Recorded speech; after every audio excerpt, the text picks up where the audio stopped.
onto the field, see if there's any scratches or anything. Okay, sounds good. Hey, Matt? Yeah. Did you get your printer figured out? Yeah, Okay. I'm printing on mine, so, but I have the other one as a backup.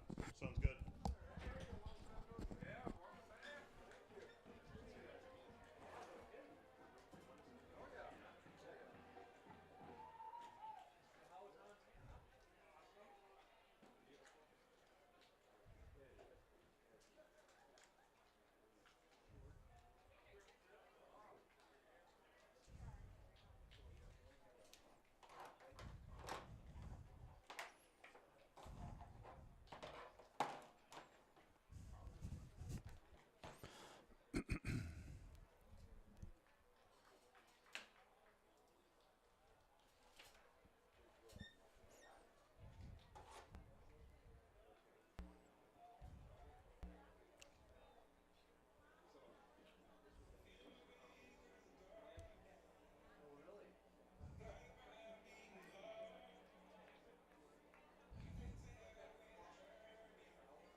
And a good afternoon to you from Open Space Park in Sioux Center, Iowa, as we get set for Great Plains Athletic Conference football action between the Dordt Defenders and the Concordia Bulldogs. The Dordt Defenders come into today's contest the Concordia Bulldogs come into today's contest 1-1, while the Dordt Defenders are unbeaten at 2-0.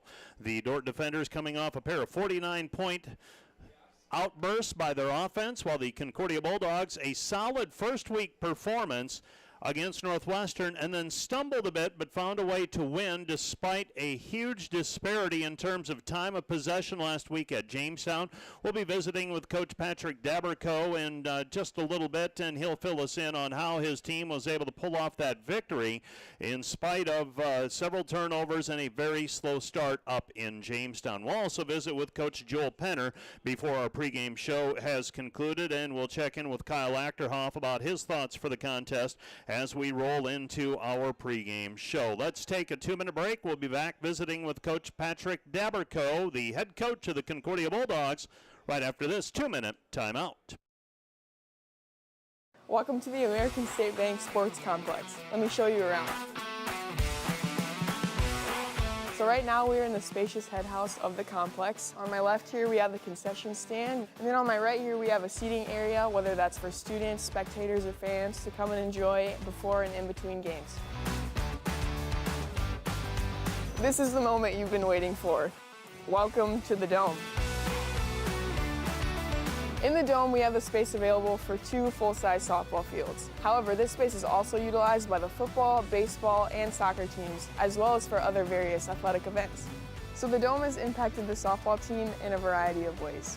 First, we used to practice during the winter months over in the rec center, but the limited space availability never really allowed us to hit our full potential, whereas in here, we can fit 2 full-size softball fields. We're also able to start games much earlier in the season. We have a range of equipment available here at the Dome, whether it's the batting cages, the soccer goals, or even a field goal available for the football team. It's a huge opportunity to have the space available to practice in the off-season, especially for our outdoor athletic teams. Another great thing about the American State Bank Sports Complex is that it's not just for Dordt athletes, it's for the entire community. Whether that's high school soccer leagues, open turf time, or even a space for intramurals. The American State Bank Sports Complex will change not only how we practice as Dordt athletes, but also how we interact with the community as a whole. Thanks for letting me take you on a little tour. Hope you stop by soon.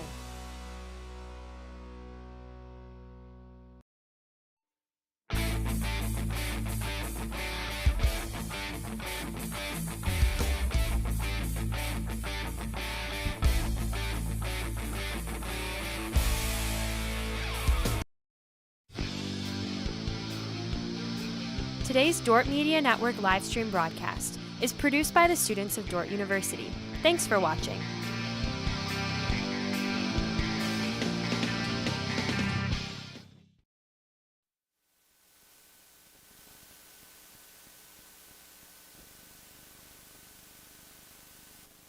Our pregame show now, we will visit with Coach Patrick Daberco in his 7th year at Concordia as the head coach, and prior to that, you served as an assistant. You were a player there. What's it like being the coach at your alma mater, Coach Daberco? It's I would imagine it has a little different flavor than someone who isn't coaching, where they got their undergrad and cut their teeth, so to speak. What's that like coaching for your alma mater?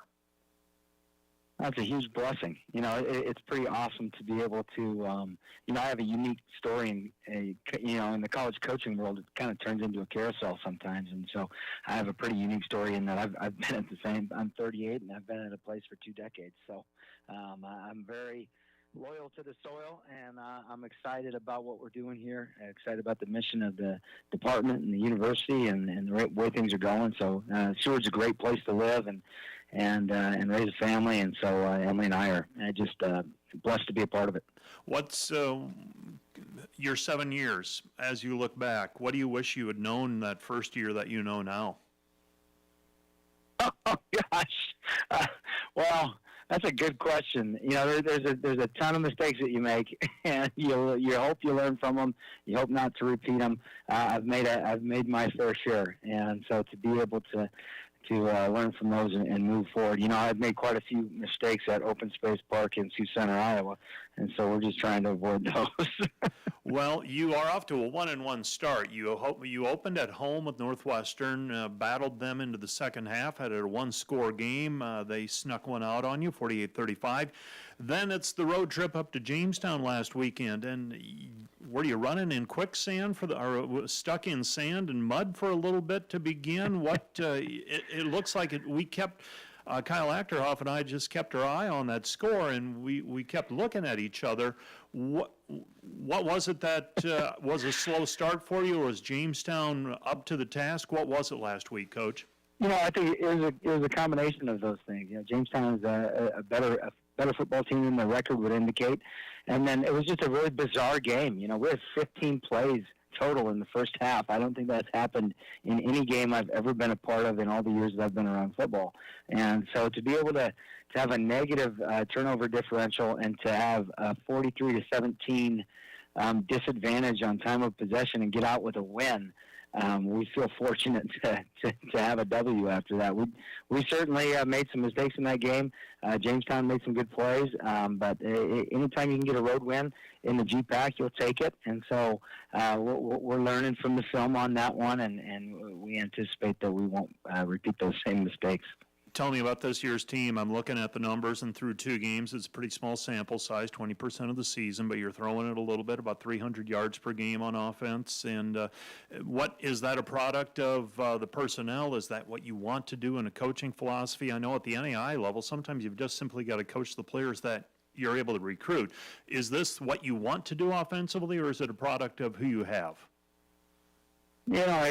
It's I think you tweak things from year to year to fit what you have, but we're pretty happy about having a system now offensively. We kind of bounced around for a while, and as the head football coach, when I first got this job, I wanted to be like old school Michigan State, Iowa. I just want to control the clock and grind on teams. And as things have gotten, as I've kind of progressed in this, with our personnel that we've gotten and we've been able to recruit, being able to spread the ball out, and I'm still a gap scheme guy. I think that numbers and angles win football games, and so we still adhere to that, but probably spreading it out and throwing it more than I thought I ever would, but really enjoying it. DJ McGarvey, 45 of 70 passing. That's about 66%, 2/3, 3 touchdowns, 3 interceptions. What's making him have a productive start to the year? DJ's he's a good leader, a great competitor. He's always looking to gain an advantage. He's a student of the game. He has a mathematical brain. He and our quarterbacks coach, Greg Nelson, are very similar in that way. They don't really need to see things to know whether they piece together or not. And so those two have been working really well together. We have a good quarterback room who pushes each other, and then we've been able to protect a little bit better than we have in the past. I think our offensive line, I think everything kind of hinges on the performance of your O-line week to week, and so we've really poured into that group, and Coach Cook and Coach Simnacker have done a phenomenal job in preparing them. Devin Ziegler, 43 carries, over 5 yards per carry, over 200 yards through 2 games. Even though you're passing it a little bit, it looks like your run game is still pretty effective. Yeah, Devin does a good job. He's a downhill runner. Our running back room is really solid, and it goes back to the offensive line playing well, and Devin's a tough guy to make an arm tackle one-on-one with. He tends to run through those. He's a weight room guy. He works really hard. He's not the tallest running back in the conference, but he packs a punch, and certainly works in the weight room, and that shows on the football field. Defensively, what do you need to be better at? And I'll start this way. What do you like that you've seen from your defense, and what do you think you need to keep improving on as you head into weeks 3, 4, 5, and down the road? Yeah, so I really like our resiliency. They were put in a lot of tough spots at the University of Jamestown. We had multiple goal line stands that resulted in no points. And anytime you have a team with first and goal from the 3-yard line and they get no points on it, it's somebody's doing something right. Coach Ost and Coach Alani, they do a really good job with our guys getting them to play through the whistle, and really just tough-nosed group, hard-nosed group, and I'm proud of their effort. They're always going to go. They're going to go hard. They're going to hit hard, and they're going to finish plays. And that's something that we really like to see. We got to get off the field on third down. I think that's our biggest room for improvement. And if we can do that, then I really like our chances. I think that's a big area that we need to improve at. This Dordt Concordia contest has turned into a pretty good rivalry. What do you see this year? What do you like about your matchup with Dordt, and then what are the things you're concerned about? Oh, I think any time that you're going to get these two schools together, I think we have some similarities in as far as our values and the things that we hold uppermost, with our faith in Christ, and so I think that's always fun to kind of get together with Dordt in regards to that. I know Coach Penner and I are have very similar philosophies on football outside of the gridiron and what it can do for young men and the development of character and the development of your faith. And so that's kind of a fun aspect of this game every year, is getting to talk to their staff and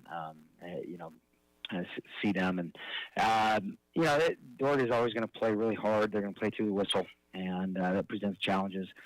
And obviously the option attack is a unique game plan every season. And so we're certainly excited for the matchup and really looking forward to the game.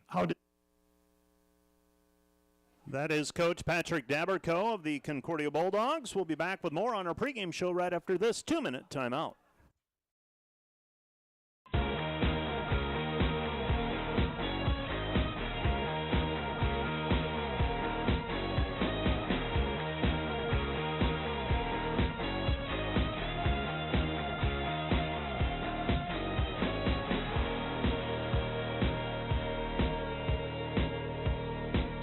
Get it back. Langmeyer cross court. Got it again.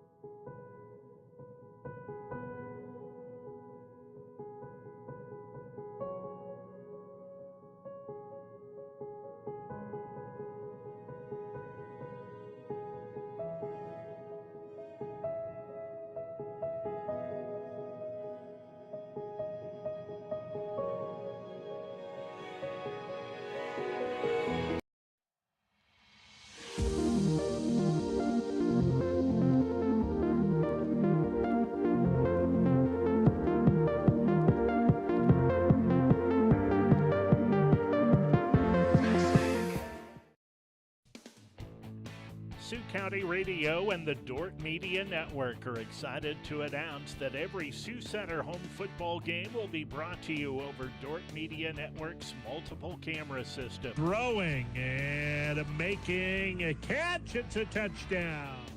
Great video along with the voices you know from Sioux County Radio. Sioux Center Warrior Football, home and away, broadcast in English on Sioux Ritmo 101.5 FM.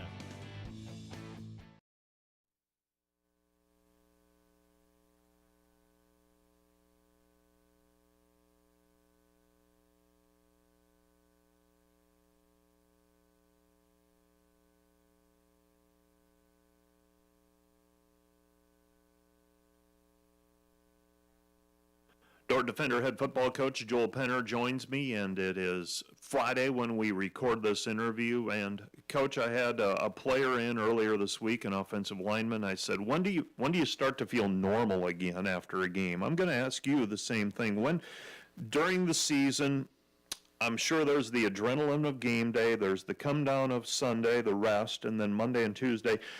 Do you ever feel like you're caught up on game week, or is it always a matter of just getting through the day and taking care of the tasks and visiting with the people that are necessary? Mike, the word normal is a difficult word to describe anything that we do as football coaches. But I remember referencing in the fifth quarter last game after Mount Marty, I made a Concordia reference or our next opponent reference, so that, what is that, 3 minutes after the game? Yeah. My mind is already starting to move. And I caught myself and I said, whoa, hey, celebrate this, relax. Yeah. You don't have to go there, and then do my best on Sunday. I think the long hours of our staff on Monday and Tuesday are you just gotta lock in and you gotta grind. We're finishing up, we call it Fix It Monday. On Monday with our team, we're putting the closing comments and practice elements on the post game, and we're turning to the next game. By the time we go to practice Tuesday night, we are full on.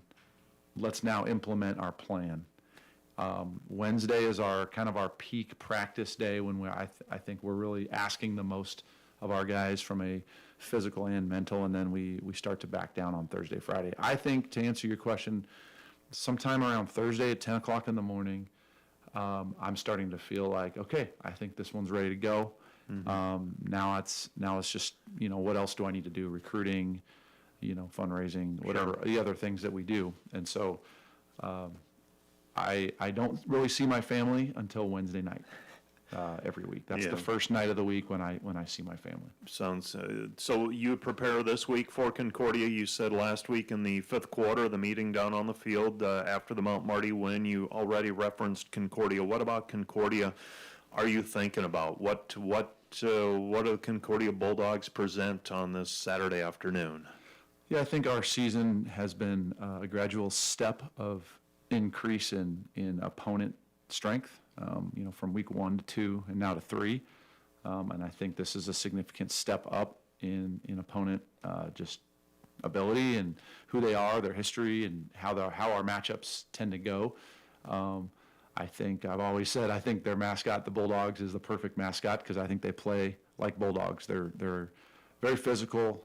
They always come with just a ton of chip on their shoulder to play Dordt. I think it's always a fun competition. Last year, I think there was 4 or 5 lead changes, and we squeaked out a 1-point win and in a tight game. And so, I think we need to play better this week to be successful on the scoreboard. But we've had a good week of practice, and I think our guys are dialed into that. What do you want to do better? That's a wide open statement. What do you want to do better this week? Yeah, fortunately, we're not.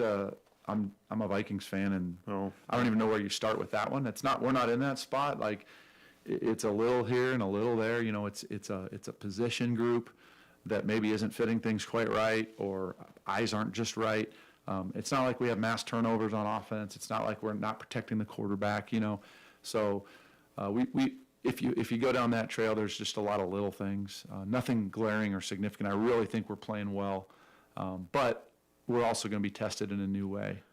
So we'll see how that test goes. Last week, Concordia, an odd game. They fought from behind against Jamestown. I'm anticipating we see the team that went toe-to-toe with Northwestern in the first week, and maybe not the one that struggled so much on the road with Jamestown last week. Looking at their defense, they were able to put some pressure on the quarterback. Is that an area of concern? Can you counteract that? I know your offensive line is not the same offensive line that Jamestown is. I get that, but is that an area of concern? Yeah, I mean, we're very aware of what they did last week with the Jamestown game, and I think it's an apples to oranges, offense. So our offense being so different than Jamestown in terms of what we're trying to do schematically, personnel-wise. I think, Concordia is coming into this game like they always have, saying we cannot let them run on us. I still think that's the mode, even though we've been throwing so much better than previous years. I still think their priority is to stop the run, and evidenced by a lot of man coverage, evidenced by extra player in the box, and so that's going to be our test, is their desire to stop what we want to do versus what we actually want to do. Offensively, you have spread the ball around with your receivers. Last week, again, I think 6 different players caught passes. Yeah. How are you able to design that and spread the ball around like that? Or is that not design, and is that taking what is there? Explain that to me. A little bit of both. I think a lot of it comes to the quarterback. I could sit here and take credit for how we designed this thing, but at the end of the day, the quarterback's got to have trust that he can put the ball where it needs to go, and that the guy's going to catch it. And Coach Jungling's coaching the receivers. He's doing a fantastic job. I think there's not a guy that thinks he can make a play. Mm-hmm. There's a cast of guys that believe they can make the play. Getting Cade Rower back from injury makes a big help too. He's what, three for 3 catches, 3 touchdowns? I'm looking at that one saying I'm a bad coach because he's caught the ball 3 times and it's been 3 touchdowns. So maybe I need to do something about that. Well, we can take that a variety of ways. Yeah, we'll see. That is Coach Joel Penner, and that is our pregame show with the interviews. Let's take one more 2-minute break, and we'll be back with Kyle Achterhoff and myself setting things up. You're listening to KIHK and watching the Dordt Media Network. Back with more in 2 minutes.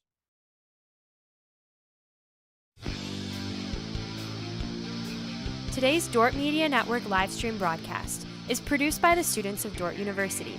Thanks for watching.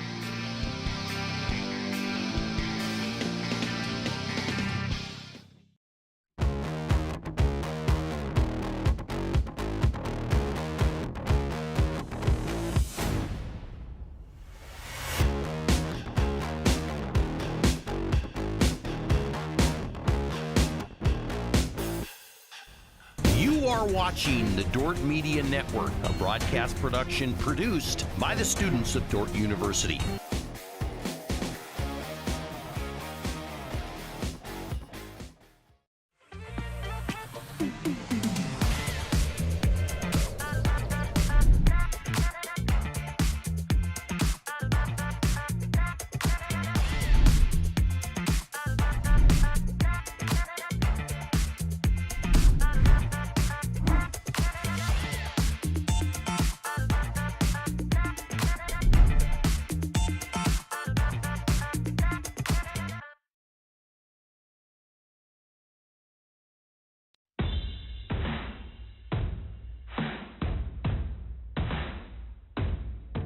One-on-one with the keeper. Is that Stewart? No, it's Tell.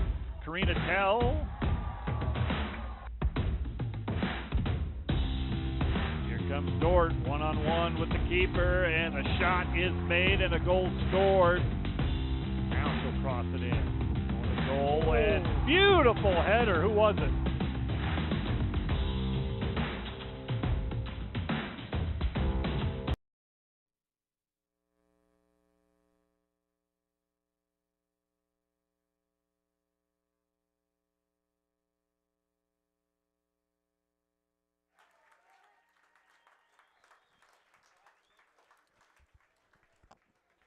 we've visited with both of our coaches, and we have set things up for today's broadcast. Dordt versus Concordia, Great Plains Athletic Conference football action. My name's Mike Biker, and I'm joined by Kyle Achterhoff. And Kyle, once again, a great day for football. A little bit of haze, a little bit of a breeze, but not too hot. And gradually, I think, for the Dordt defenders, Doane was a great opener. Mount Marty, a good test in week number 2. And the Concordia Bulldogs, a continuous escalation, it seems to me, in terms of teams that are going to present challenges. Yeah, exactly, Mike. Starting out at Doane, played really well, but probably was one of the weaker teams on the schedule, and Mount Marty was a little bit better test. Again, played really well.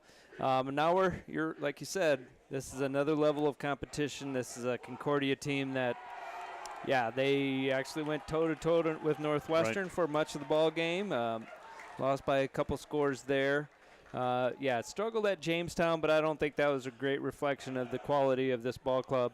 So it's going to be a test. Plus, they always play us tough, right? They play Dordt tough every year. The last couple of years have been extremely close competitions. You go back, I think 4 or 5 years ago, maybe we had a couple of shutout wins for the defenders where the defenders were starting to take off and Concordia was maybe in a little bit of a downswing. But last year, the defenders had to come from behind to win that game. Concordia completely abandoned the run in the second half of that one, threw it around the park, and it was a lot of tense moments down in Seward, and the defenders came away, missed a 2-point conversion, and then had to get a defensive stop and then a field goal and then make 2 more stops on defense when Concordia had the ball.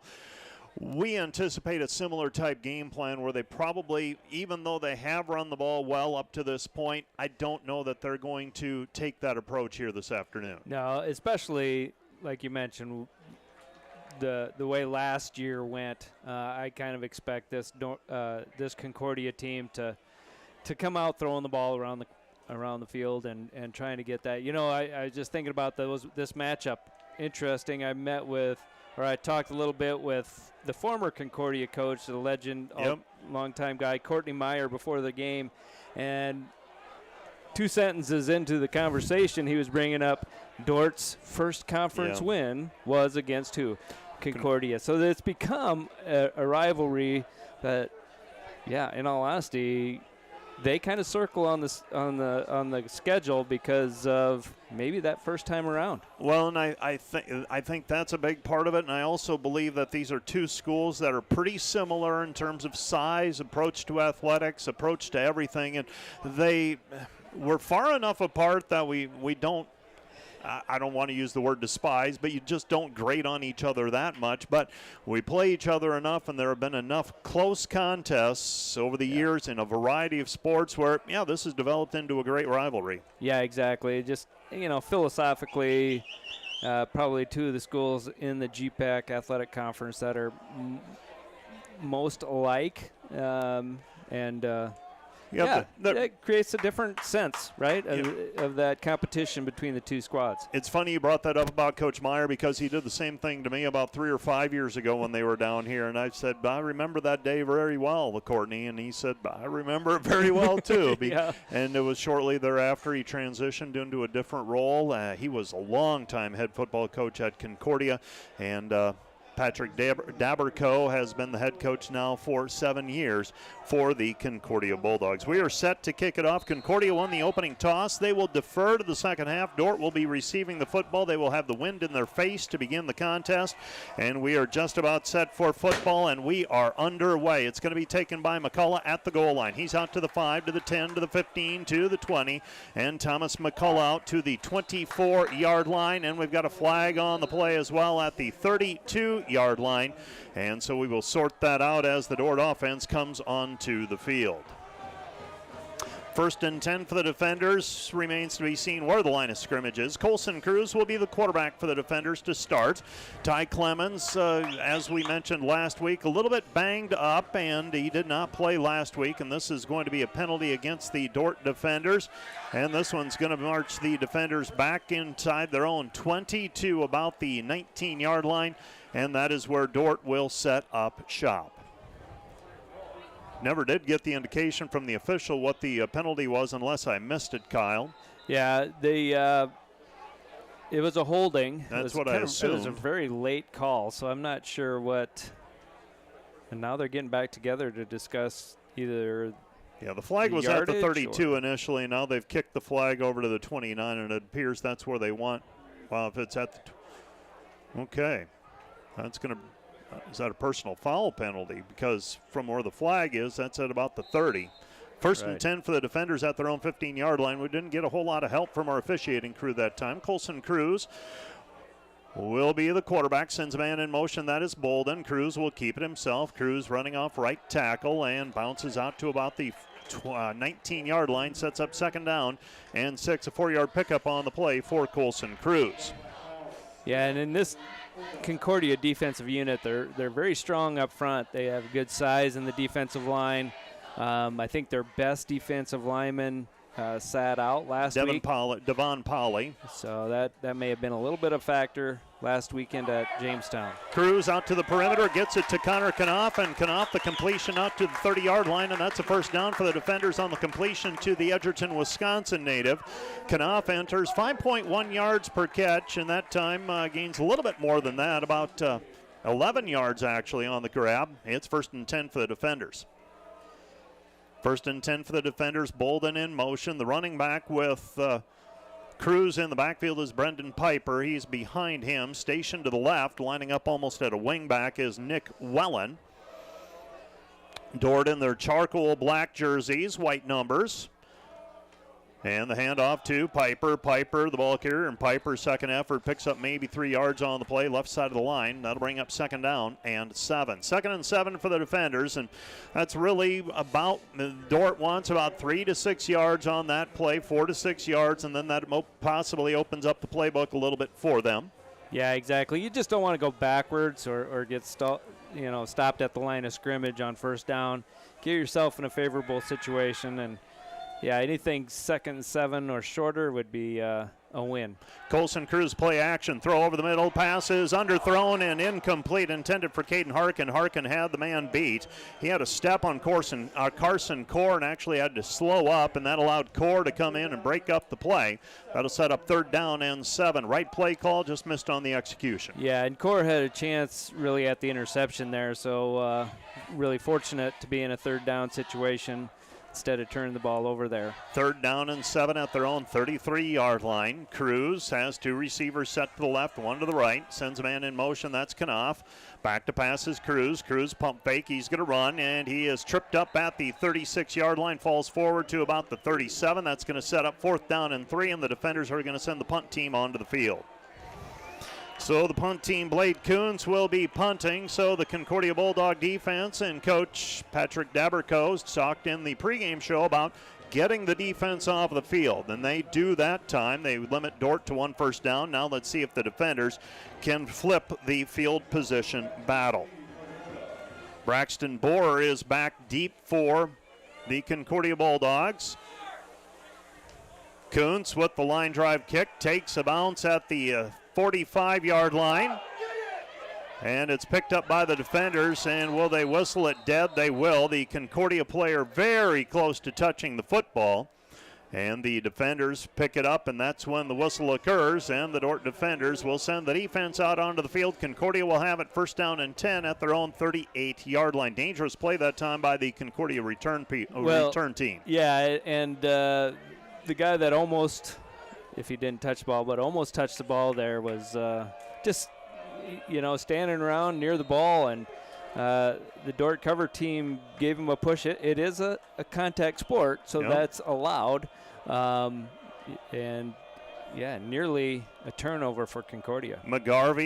DJ McGarvey, the quarterback. McGarvey hands it off, and they'll run, and Dordt swarms to the football. Gain of maybe 2 on the play. It'll be second down and 8 on the handoff. And I believe that was, Cooper Hidalgo on the tackle. Devin Ziegler on the carry for the Bulldogs. It's going to be 2nd down and 8. Ziegler to the right. They hand it off to Ziegler again, trying to find a seam, and there's nothing there, and it's blown up again by the defenders, this time by Ian McDonald. Good penetration up front by the Dordt defenders. Yeah, a little bit of the chess game. We both thought Concordia would come out throwing, and here first 2 plays are running the ball, maybe trying to get that established a little bit, knowing that, yeah, Dordt might be thinking the same thing we are, that they're going to come out and throw, but definite pass situation right now. Keep an eye on Jablonski. I believe he's to the near side to send a man in motion. Pump fake and under pressure. Hidalgo's going to take him down. Cooper Hidalgo on the quarterback sack. That's a loss of 3 on the play, and the Dordt defenders, the defensive line, they control the run, and Hidalgo blows up the play. And that's a key in slowing down, if not stopping this Concordia passing game, is we got to get pressure on McGarvey, get pressure on the quarterback. You don't have to cover guys very long if you can get the pass rush there, but if he sits back there with all kinds of time, he can do some damage. What he hurt Dordt with last year was he was very good at checking down and then going to his safety valve. It's taken by McCullough at the 23-yard line, fields the catch, goes out of bounds. Decent field position for the defenders starting at their own 25-yard line. So I like what I saw from the defense that time for the defenders.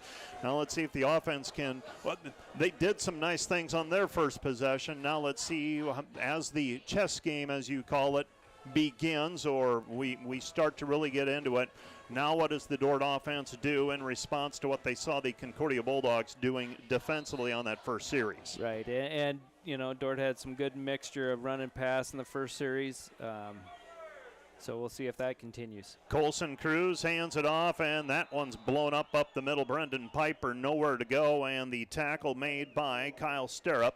Stirrup with the stop, the junior from Osceola, Nebraska. I think I said that right, and that'll be 2nd down now and 14. Yeah, what really doomed that play was the pressure inside. I think it was the nose guard, Polly, was moved the line of scrimmage back a good 1.5 yards, 2 yards, so that's going to diminish all run lanes. Linebackers about 3 yards from the line of scrimmage. They pass it over to Knopf. Knopf a little bit of room to work, and Knopf back positive yardage out to the 28-yard line. It'll be 3rd down and relatively long. 3rd and 7 for the defenders. Last series they faced a similar down and distance, and it ended up Colson Cruz trying to take it himself up the middle as the line parted. We'll see if Cruz, he wasn't that far from breaking it for a 1st down that last series. Dordt with a receiver to the far side. That is Harkin. They send a man in motion. This is Bolden. Back to passes. Cruz. Cruz looks, passes to the sideline, complete to Harkin. Harkin to the 40, and he's pushed out of bounds. Coverage that time by Miles Lyons, and the play action freezes the defense just long enough, and Harkin stakes out just enough for a 1st down and gets out of bounds. Yeah, and Concordia looks like they're in a cover 3 type of shell, 3 men deep, but, and talking to Coach Penner, they like to show that when in reality they're man coverage with a safety, one free safety over the top. So we just have to win those one-on-one situations. Cruz, handoff to Wellen. Wellen struggling to get back to the line of scrimmage. Forward progress. That'll be a loss of 1 on the play at 2nd down and 11. And we talked about the fact that we expected Concordia to throw the ball around. Dordt trying to establish the run right now, and Concordia is intent on stopping the run. Dordt may need to turn to the air a little bit more than they typically like to in the early going. Yeah, and I think it'll be important. You don't want to totally abandon the run. You got to keep a defense honest, but yeah, the reality is Concordia has, 8 men in the box trying to stop the run. That's their priority. I agree. We're going to have to throw the ball and throw it efficiently. And so far, we're getting some good pass plays in here, and even putting us now in more of a 3rd and medium type of situation instead of 3rd and long. A good completion for 4 or 5 yards. 3rd down and 6 to go. Dordt needs the Concordia 49-yard line for a 1st down. Caden Harkin to the sideline after that pass catch.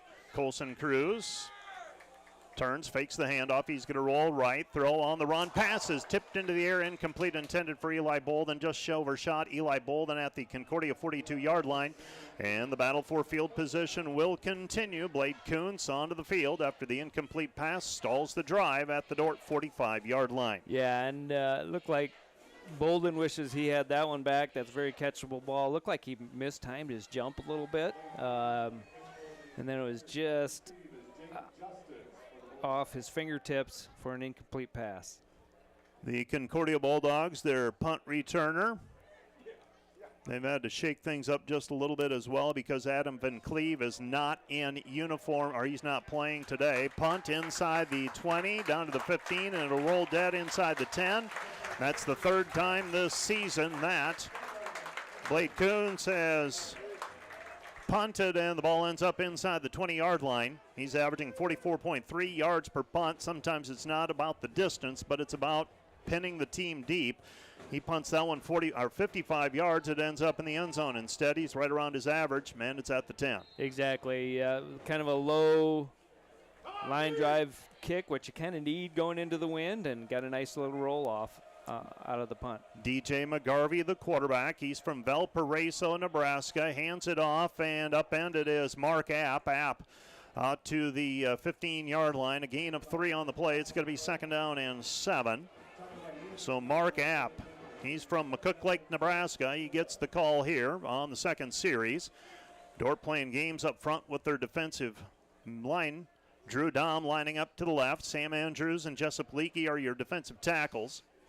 And Cooper Hidalgo, the defensive end. And second effort that time by Mark App out to the 20-yard line. And that will set up 3rd down and short. 3rd and a yard, it appears, for the Bulldogs. DJ McGarvey trying to engineer the drive.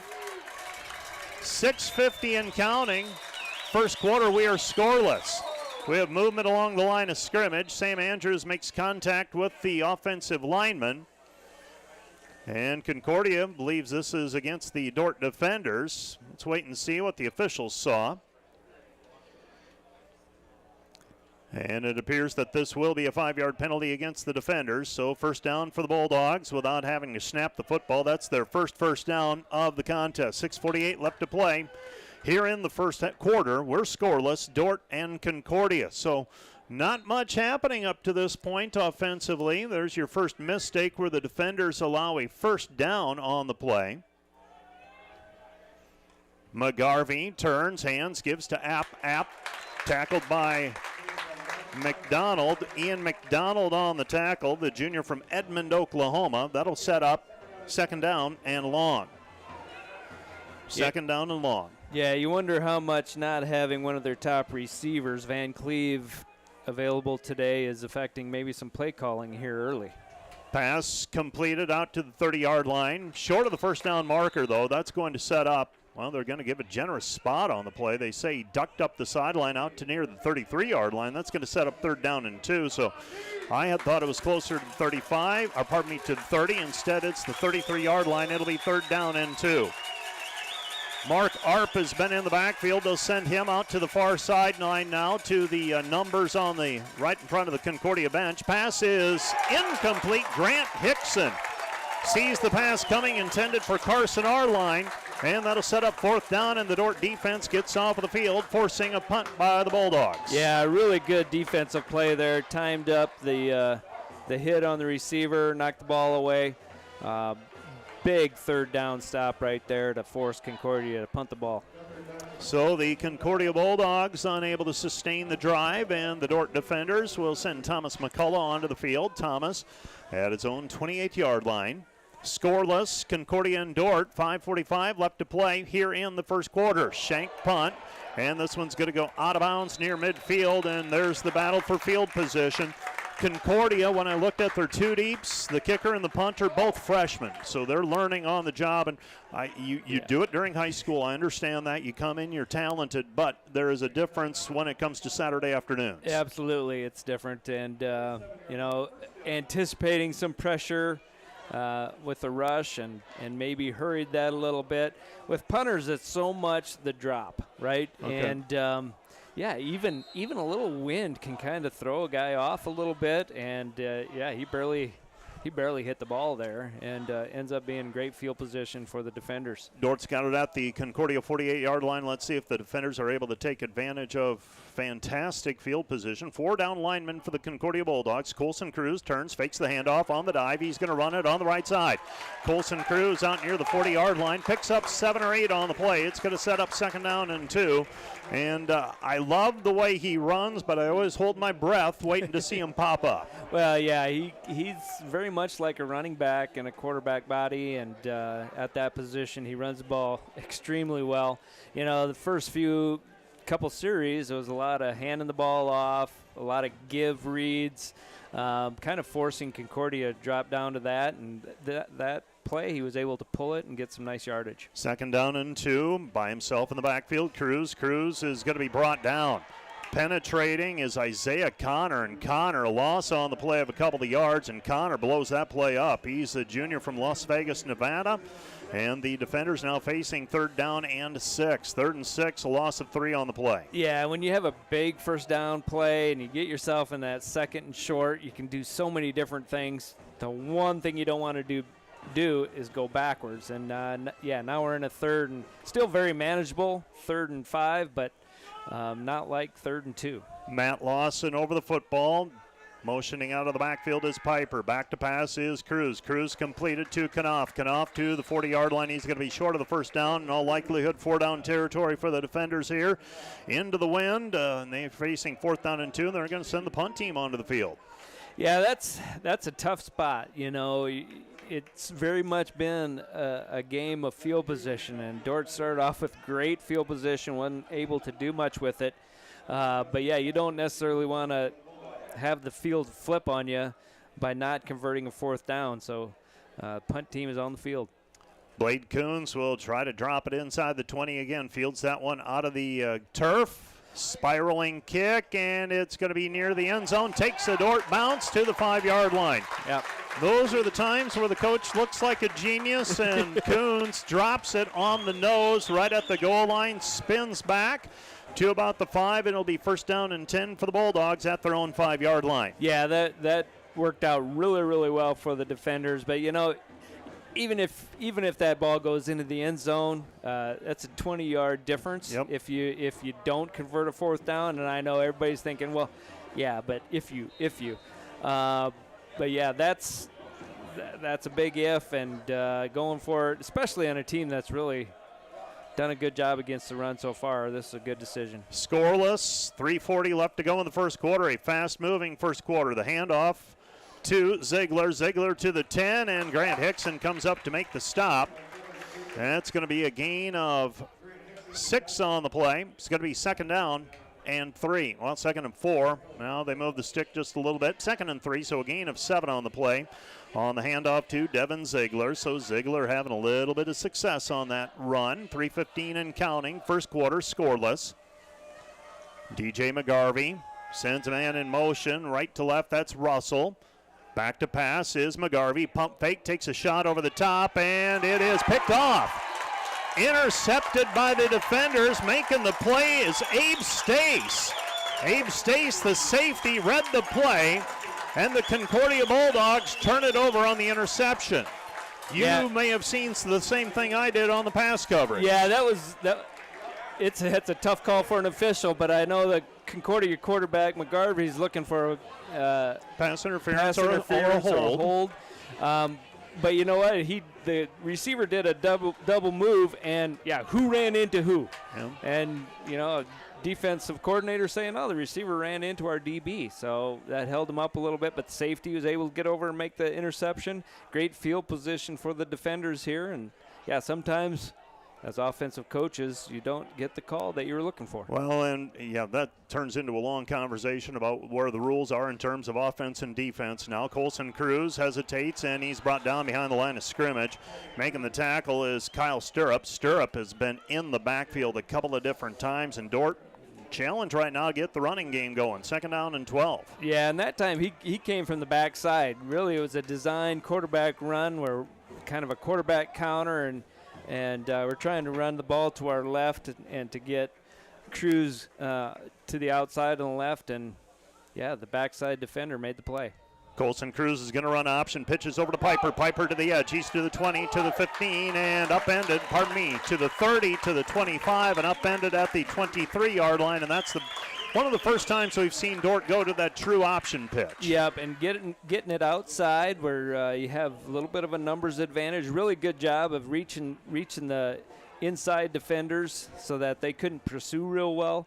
And Piper made a nice play on that, get positive yards. First down and 10 for the defenders inside the 25-yard line. Fake the handoff. Cruz keeps it himself in between the tackles, maybe back to the line of scrimmage, and that is it. It's going to be second down and 10. Second and 10 for the defenders. Colson Cruz hands it back to the official, and Dordt wants to go a little bit quicker here. Preston McCoy checks out of the ball game along with Brendan Piper. Nick Wellen in the backfield. Lining up in the slot this time is Isaac Looker. Looker in the slot. Let's see if they can find him on a seam over the middle. Looker in the seam, or in the slot. Connor Knopf wide left. Over on the far side is Evan Jordal. In the slot on the far side, Cade Rohr. Cruz fakes the handoff. He's going to keep it himself one-on-one, and he's upended inside the 20 down at the 19-yard line. So a gain of 4 on the play. It's going to be third down and long. Yeah, a gain of 4, but if you get Cruz outside the hash with a one-on-one, you like your odds most of the time. Just a nice open field tackle there. 3-yard gain, very manageable third down situation now. Third down and 7. Dordt needs the 14-yard line. It's a long 6, we'll call it. And we have a timeout on the field, I believe. This timeout brought to you by Casey's Bakery. Find your favorite bakery products at caseysbakery.com. Let's take a 1-minute break. We'll be back with more right after this. You're listening to KIHK and watching the Dordt Media Network. Today's broadcast brought to you by Beaver Eye Care, serving Sioux Center and the surrounding communities for over 30 years. Come see Dr. Paul Beaver, Dr. Dan Klausing, or Dr. Reese Beaver for all your comprehensive eye care needs. This broadcast also brought to you by Vision Realty. We are polished, experienced, and professional, offering excellence every step of the way. We are the vision you can trust. Today's Dordt Media Network live stream broadcast is produced by the students of Dordt University. And brought to you by Pizza Ranch, buffet, carry out, or delivery. Joyner and Zvort Dentistry, providing the latest in dental technology in a warm, comfortable, and relaxing environment. And brought to you by Ployne Publishing, quality printing from design to delivery. Ployne Publishing.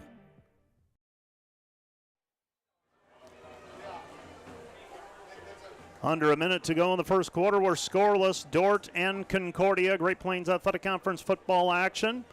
The defender's Matt Lawson, who's the subject of our halftime interview today. He's over the football. He's our center. Nathan Warner, the right guard. Parker Beck, right tackle. Got Joel Akers, left guard, and your left tackle is Ethan Hansen. Let's see if that offensive line can protect the quarterback here on third down and 7. Nick Wellen is the running back, the senior from Colorado. Colson Cruz lined up in the pistol. Send a man in motion. Cruz is going to run option, pitches it over to Wellen. Wellen to the 20, to the 15. He's got the first down, and he falls forward to the 10-yard line. And the Dordt defenders come out of the timeout with a first down play on the option pitch to the 11-yard line. Yeah, and so far, being able to get it outside has been the best place, the softest area of the defense in terms of what they're defending. So if we can get it outside, our running backs have some room to run. Kyle Stirrup was there on defense, but he was 1 against 2, and he just had to make a decision and force the defenders, and they did, and they pitched it to Wellen inside the tackle. It's now Wellen inside the 10, and we've got a flag, one of those pesky flags coming in, and that's likely going to be a hold. Holding call against the defenders. That's thrown at the 9-yard line. That's going to bring it back to the 19 and set up first down and 20. First and 20. Yeah, those holding penalties really hurt. But Yeah, you got to try to establish something inside with the run Yeah. game. You know, we've been going there, haven't had a whole lot of success inside the tackles in terms of running the ball, but you have to keep attacking it, force Concordia to defend there. But that time somebody just had too much jersey. First down and 20 at the 21-yard line. Colson Cruz is going to let the quarter run out, and that's the end of the first quarter. We're scoreless. Dordt and Concordia 0-0. We'll be back with the second quarter. Dordt facing first down and 20 when we're back right after this 1-minute timeout. In the middle of America, you'll find a city that has it all, giving all it has, where the next chapter of our story is being written by a new generation, bold in their vision, to create a city in the middle of everything, where everyone is welcome, to watch their dreams take flight and come to life through family, friends, and faith, where our streets are safe, business is strong, and our future is bright. Sioux Center. Live life in the middle of everything. Today's broadcast is brought to you by the Van Engelenhoven Agency, your trusted independent insurance agency throughout Northwest Iowa. Contact the Van Engelenhoven Agency's Sioux Center advisors Mark Holsoff or Lisa Dykstra.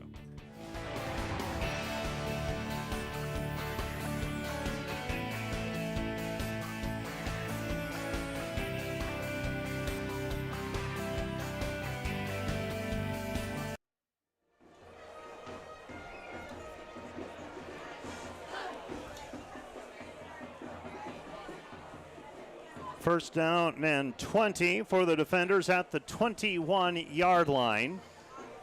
The defenders going almost exclusively on this series to the ground game. Let's see if they elect to, I mentioned earlier, let's see if they can find Isaac Looker something on a seam over the middle. He's had good success in recent weeks, or in the first 2 weeks of getting open. First down and 20 for the defenders at the 21-yard line. Piper is in the backfield. McCoy is lined up at a wing. Knopf is in motion. Back to passes. Cruz over the middle. Pass is complete. Tumbling towards the end zone and held out. That's Isaac Looker down inside the 5 to about the 1-yard line. Oh, that's a good, I should good do call, this. Mike. I should Good do this call. for a living. Yeah, and what really set that up is we had motion from that side of the field. Got the defensive secondary to rotate a little bit. Again, we have those one-on-one opportunities, one-on-one situations. So we took advantage of it. Nice completion to put us in a 2nd and 1. 2nd and 1 from the 2. Piper is behind Cruz in motion. That's Jordal. Collision in the backfield, and Cruz is going to waltz into the end zone. Touchdown defenders. So the Dordt defenders facing first down and 20, a completion over the middle, and Colson Cruz waltzes into the end zone untouched, and the Dordt defenders take a 6-0 lead pending the point after try. Yeah, just a great play call by Coach Penner there. Got play action going the other direction, going to the offense's left.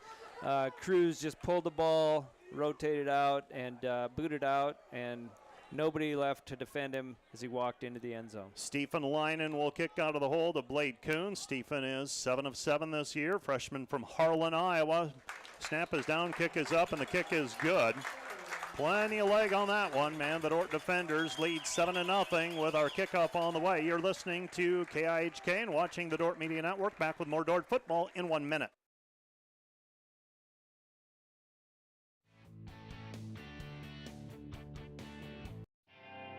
Today's broadcast brought to you by German Farmers Mutual, protecting the farm and home since 1981. Northwest Iowa's local insurance partner, online at germanfarmers.com. Today's broadcast is sponsored by Northside Body Shop. When you expect the very best in the repair of your vehicle, call Northside Body Shop Limited today, serving the Sioux Center area since 1955. 712-722-2313.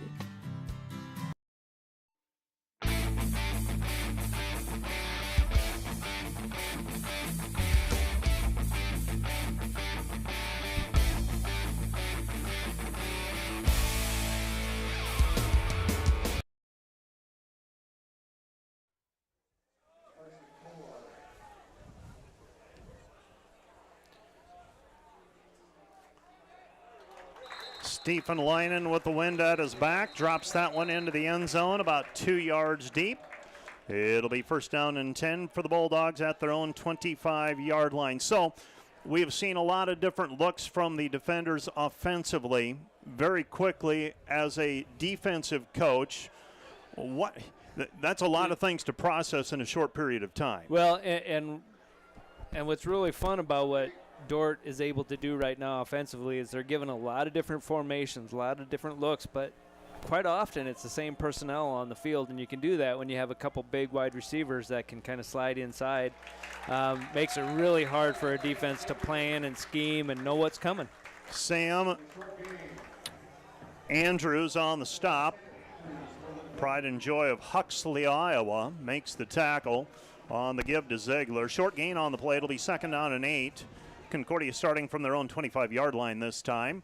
McGarvey fakes the handoff, passes out into the flat, passes complete, a little bit of junk going on inside, and first down on the catch to Austin Jablonski, and that's the first time we've seen Jablonski get the ball. He's a nice big target, averaging 14.8 yards per catch. Yeah, and they just, it's really kind of a wide receiver screen coming back to the inside. He had offensive linemen out in front of him blocking. That's tough to defend, and it's really important for guys to stay at home, but also for your defensive linemen to redirect, stick their foot in the dirt, and try to come back and make the play from the backside. Ziegler with a 4-yard pickup on the play. Jordan Gall helped out on the stop. They're going to give it to Ziegler again. Ziegler inside the tackles, this time facing third, and now it's going to be third down and 4. Gain maybe 1 on the play. He is getting that handoff awfully deep in the backfield, and it's taking just a little while to get up to the line of scrimmage. Right, but again, really, Concordia sticking with the run game and having moderate success, definitely putting themselves in third and manageable situations. 12:46 left to go in the half. Dordt leading 7-0. Concordia facing third down and 4 at their own 43-yard line. Back to pass is McGarvey. McGarvey dumps it off. It's completed to Ziegler. Ziegler stops short of the first down, though. And making the play is Abe Stace, the safety. He comes up and makes the play at the original line of scrimmage, and it's going to be fourth down, and the defense has been equal to the challenge so far. Yeah, and really taking away the deeper routes, forcing quarterback McGarvey to check it down, get it to the running back out of the backfield, and a great job of our linebackers in that situation, Abe coming up and making the open field tackle. That was an area that caused Dordt a lot of trouble last year. It was actually the check down taken by McCullough at the 25-yard line, calls for the fair catch. It'll be first down and 10 for the defenders at their own 26. That is what gave Dordt trouble last year, was the check down, and that opened things up for Concordia. Yeah, and those are really frustrating for defense. For defensive coaches especially. You do a great job in coverage, and they dump it off, and then they get positive yards and pick up first downs that way. That's, kind of demoralizing. That's hard because you feel like you defended everything really well, but they still get the first down. So being able to make the stop there was huge. Colson Cruz, the quarterback, Dordt facing first down and 10 at their own 26-yard line. Cruz turns, fakes the handoff, dumps it off. That's Eli Bolden. Bolden still on his feet up the sideline, and he picks up 3 or 4 yards on the play. It's going to be second down and 7 as he's pushed out of bounds at the 29-yard line. That dump down pass that we were talking about with Concordia turns into death by 100 cuts, really, because it's just so, as you said, frustrating, and you expend a lot of energy. And that's when Concordia also started to run some hurry up. I mean, my goodness, last year they threw the ball, I think, 64 times in that ball game. Yeah, they're probably on pace for more like 20 passes right now, right? And so, if you can defend, you can get a defense off the field. That's huge. 11:15 left to go in the half. Cruz pitches it to Wellen. Wellen up the sideline, and where did he step out of bounds is my question. The official is going to say he rocked the tightrope all the way up to a first down, out to the 38-yard line. Didn't have much room to work, but he was able to get up the sideline and pick up the first down. Yeah, that was a great job by Cruz. He gained the majority of the yardage there before he pitched it. Probably dinged up his hand a little bit. He's kind of shaking that off a little right now, but big first down, or big play to pick up a first down. Colson Cruz is your quarterback. He's got a man in motion, sends Bolden in motion, hands it off. This is Piper. Piper up the middle. And Piper out to the 42-yard line. A gain of 4 on the play. Dordt having a little more success, spreading things out. Now maybe something's open in between the tackles. Exactly. Having that success running the ball outside, getting the ball off to pitch, and with Cruz getting outside a few times, that's forcing this Concordia defense to play things a little bit differently inside. Could give us some room between the tackles. Handoff to McCoy. McCoy, the ball carrier. McCoy out to the 43-yard line. That's going to set up 3rd down and 5. Dordt at their own 43-yard line. They need the 48 for a first down, and they're facing 3rd down yet again. Yeah, and that, again, going to the well a little too often maybe there. Inside the tackle. That time defended really well. Hey, you know what?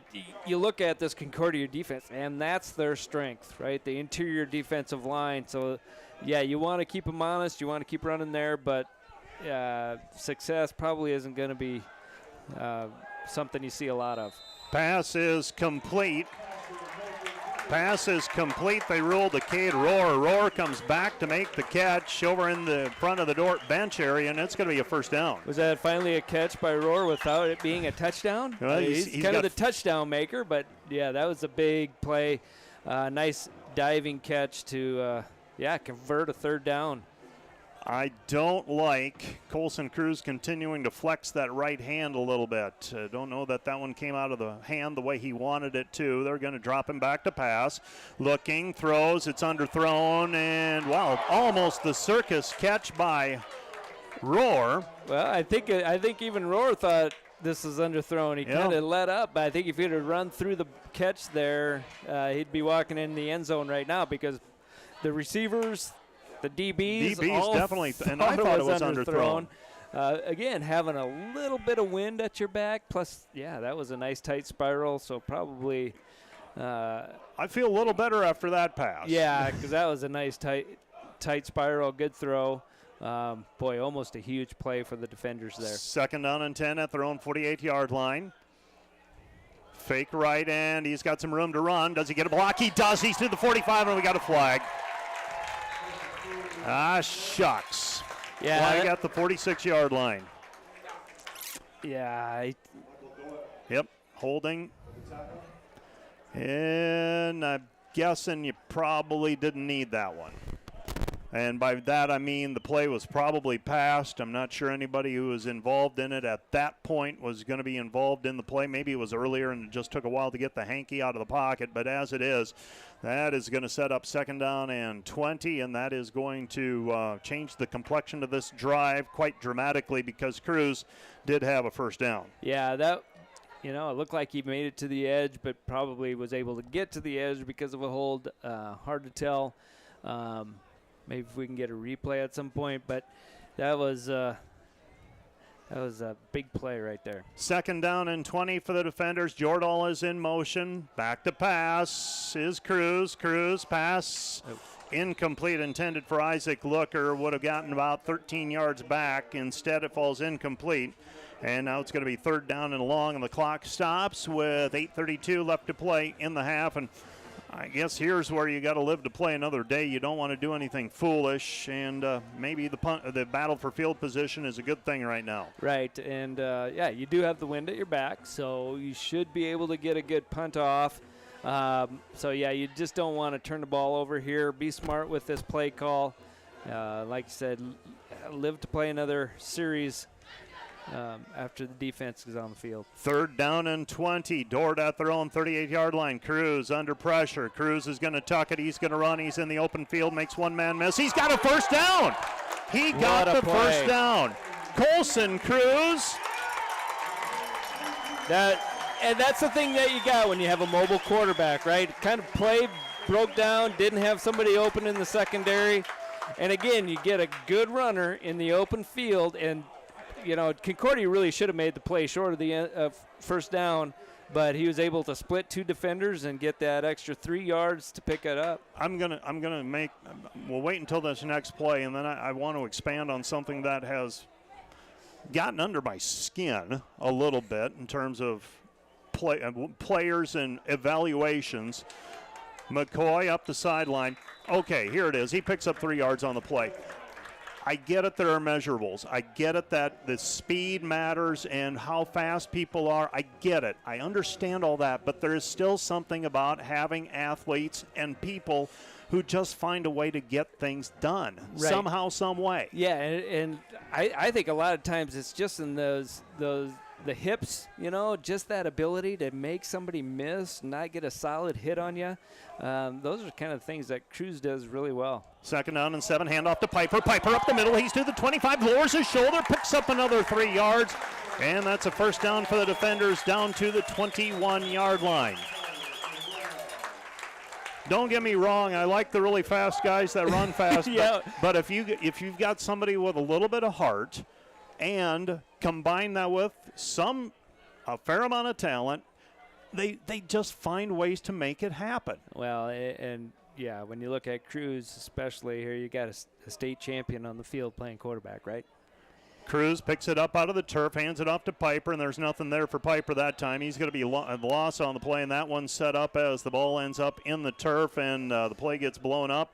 That's going to be 2nd down now and 15. 2nd and 15. Yeah, and right there, we often take advantage of that center snap, right? It's just something that you think is automatic. It's not. It's how every play starts, right? And when that snap isn't perfect, it can throw off timing, and in a situation right there, you lose 5 yards. 6:17 left to go in the half. Cruz fakes left. He's going to take it himself, makes a man miss. He's inside the 20, down to the 19-yard line.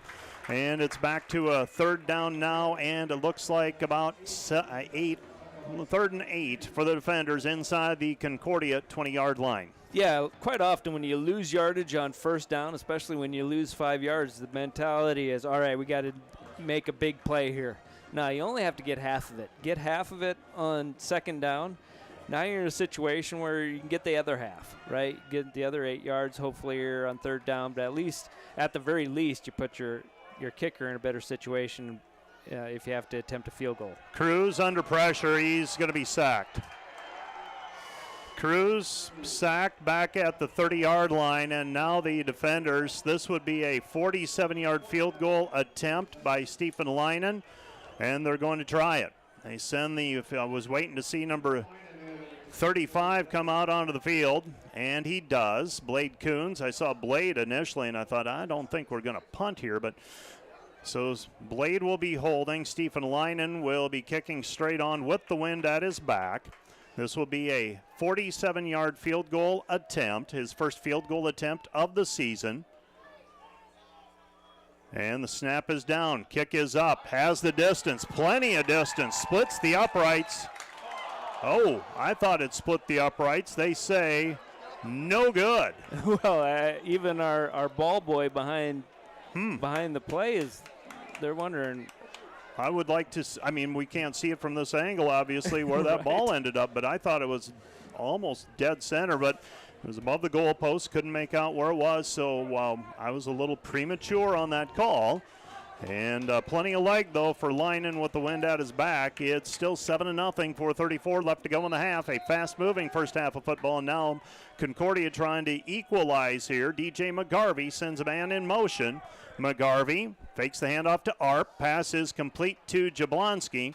And the tackle made by the defenders, Abe, stays short of the first down. It's going to be 2nd down and 2. Yeah, and Concordia going to the hurry up here, trying to get some advantage.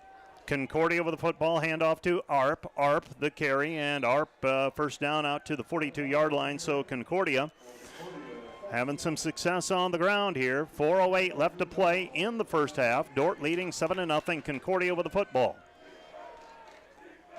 This time they send the receiver, Carson Arline, out to the near side.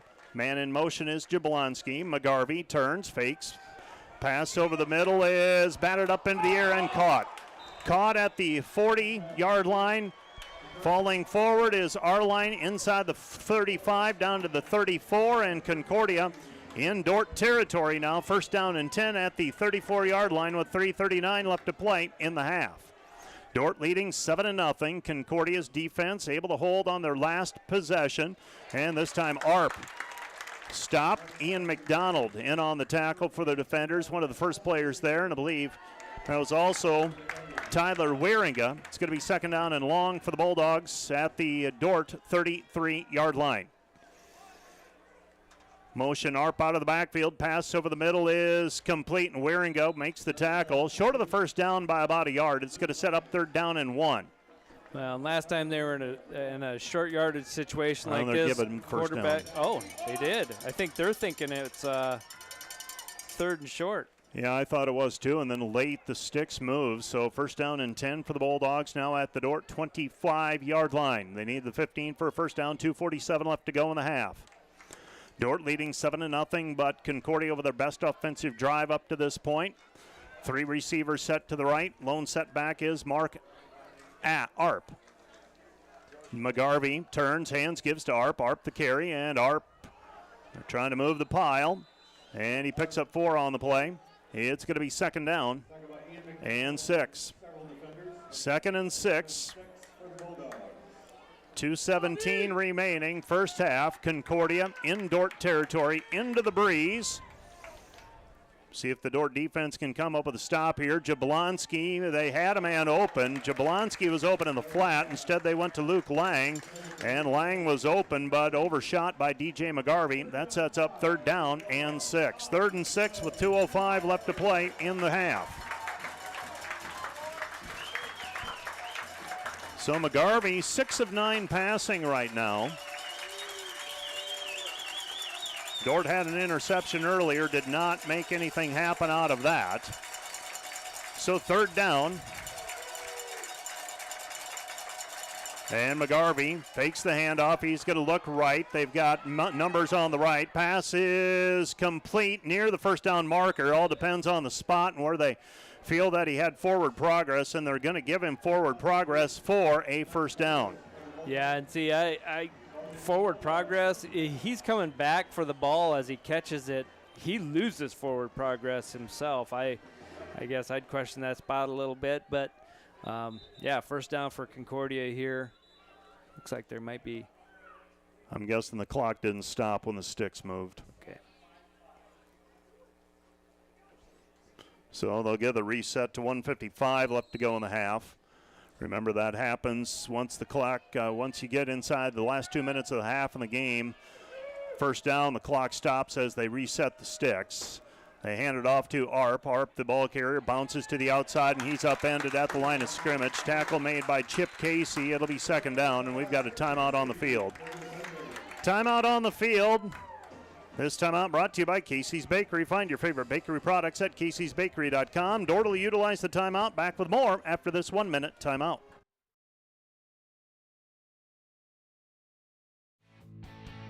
This live stream broadcast brought to you by Napa Auto Parts in Sioux Center, your source for quality automotive parts for your car or truck.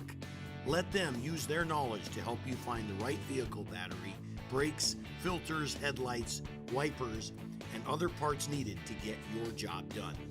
Napa Auto Parts in Sioux Center.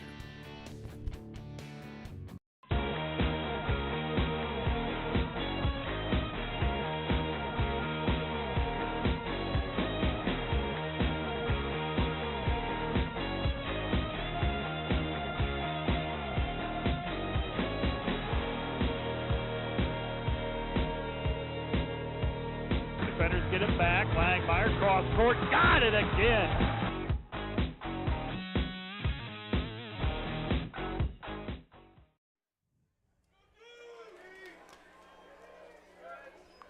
Devin Ziegler's in the backfield along with McGarvey. Concordia will line it up tight. McGarvey trying to bounce to the outside. Play gets stretched out, and Huttinger rides him out of bounds at the 10-yard line. Clock will continue to move. 4-yard pickup on the play. It'll be third down. Third down with 1:24 left to go and counting here in the first half. Concordia trailing 7-0 with the football in Dordt territory. They need the 5 for a first down, and we have another timeout on the field. This timeout brought to you by Casey's Bakery. Find your favorite bakery products at caseysbakery.com. Back with more in a minute.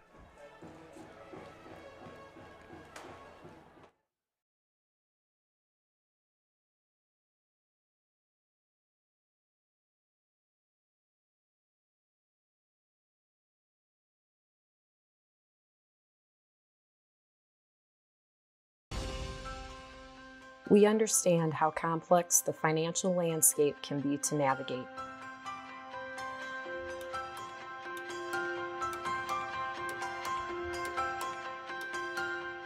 Our goal is to free up your hands so that you can focus on what is most important in life.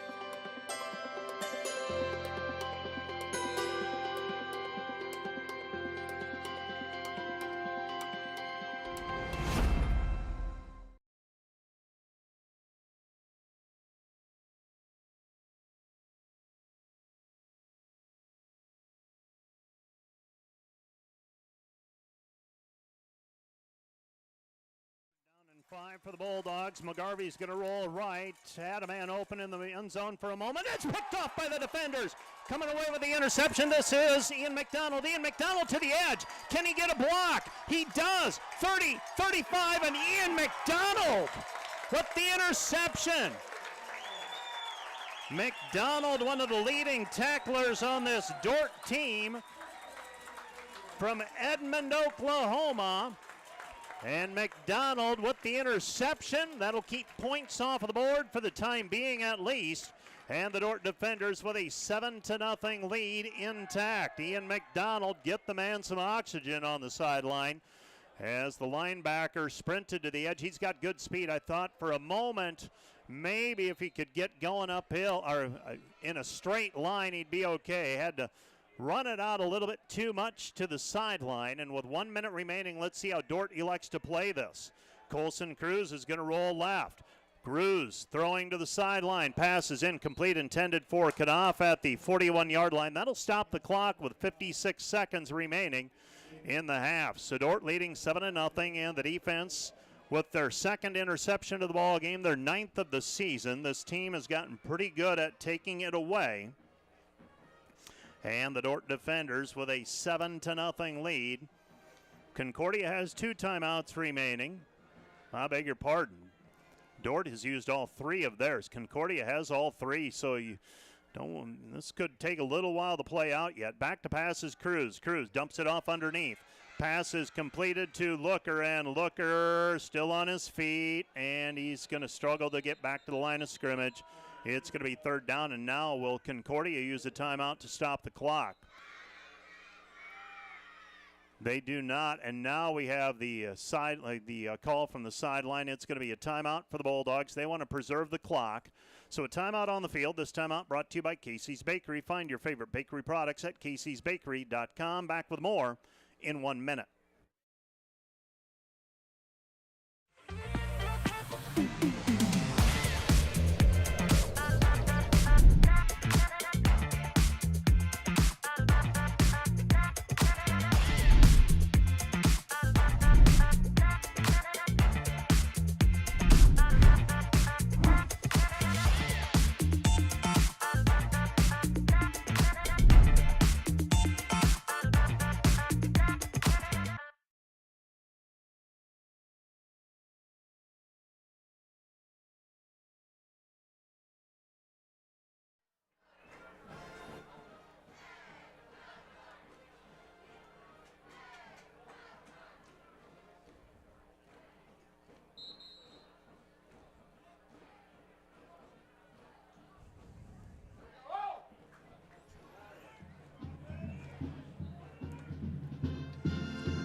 Third down and 11 for the defenders at their own 37-yard line. 43 seconds remaining on the clock here in the first half. Concordia with 2 timeouts remaining. Motion a man out of the backfield. That is Wellen. Back to passes Cruz. Cruz pass over the middle is complete, and that's a Dordt first down down to the 45-yard line. Now Dordt will go to the hurry up. We have seen that Stephen Leinen has enough leg if you can give him a chance inside the 40. Back to passes Cruz. Cruz rolling right. Cruz stops, plants, looks, throws towards the sideline, and the pass is incomplete. Stops the clock with 26 seconds left. Well, based on what we saw of Leinen's kick earlier, that was with the line of scrimmage at the 30. I think if you're inside the 40, you probably give him a chance at the end of a half. 2 timeouts remaining for the Bulldogs. They're not going to use them here, though. Things have switched for them. They were looking to preserve the clock, and now they want to get to halftime only down a score. They will have the kickoff to start the second half. Colson Cruz motions a man, and he drops back to pass. Under pressure, flush from the pocket. He's going to run, angling towards the sideline, and he goes out of bounds inside the 40, down at the 32-yard line, and that's a Dordt University first down, and now I believe they're in field goal territory for Stephen Leinen. 19 seconds left, 32-yard line. Dordt is out of timeout, so in effect, you run a play, you're going to have to hustle and then clock it. So 1st and 10 for the defenders at the 32-yard line. Do you take a shot towards the end zone here? Cruz in the pistol, fakes the handoff, back to pass, takes a shot towards Harkin. Harkin unable to come up with a pass completion. Caden Harkin looked like he had a shot at it. A lot of contact there. It'll be 2nd down and 10 now. I think you try that one more time. 2nd down and 10 for the defenders at the 32-yard line. Isaac Looker. Now the thing is, if you do get tackled in bounds, you've got to hustle to the line of scrimmage. 14 seconds remaining. Dordt leading 7-0. Colson Cruz, your quarterback. Cruz looks to the sideline. He's got Harkin to the near side. Had some movement, and that's going to cost Dordt 5 yards. So a 5-yard penalty will come against the defenders. We had movement. Looked like the receiver on the far side flinched. 7-0, Dordt leading.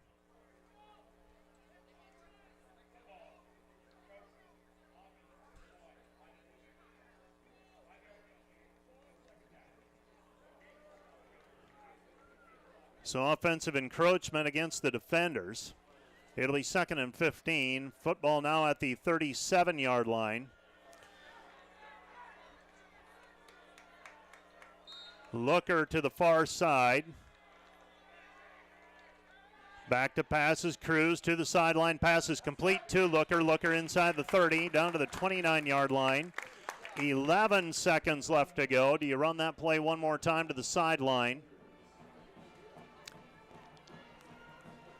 Football at the 29. This would be a 46-yard field goal attempt. Dordt is out of timeouts. Just can't get tackled in bounds at this point. Cruz, McCoy on his left shoulder. Cruz back to pass. Cruz to the sideline again, and Looker steps out of bounds. Close to a first down, but shy of the marker. It's going to be 4th down and 1 with 8 seconds remaining. And the defenders will attempt a field goal. They've gotten inside Leinen's range here based on what we saw earlier on a 47-yard field goal attempt. This will be a 41-yarder. Leinen had plenty of leg. This one's from the left hash mark out of the hold of Blade Coons. 14 seconds on the play clock. And the snap is down, kick is up, and the kick, plenty of leg again.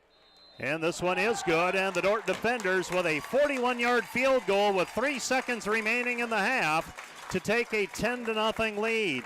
You're listening to KIHK and the Dordt Media Network. Back with more in 1 minute.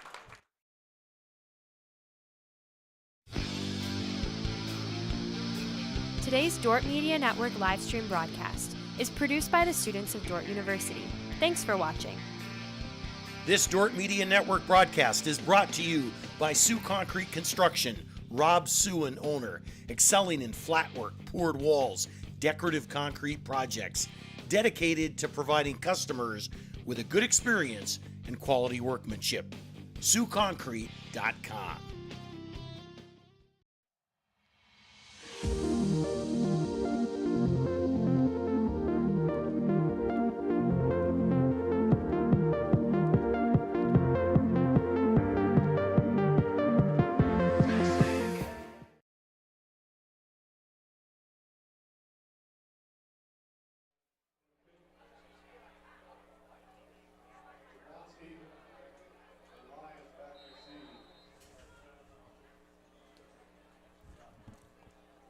Well, Stephen Leinen, who just hit a 41-yard field goal to give Dordt a 10-0 lead, approaches and sends this one towards the end zone, and that'll skip through the end zone and a touchback, and Concordia will start first down and 10 at their own 25-yard line. What a swing.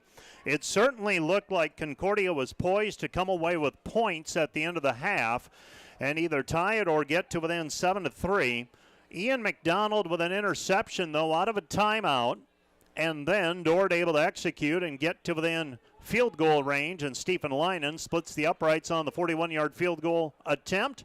And now Concordia will run one play here to end the half.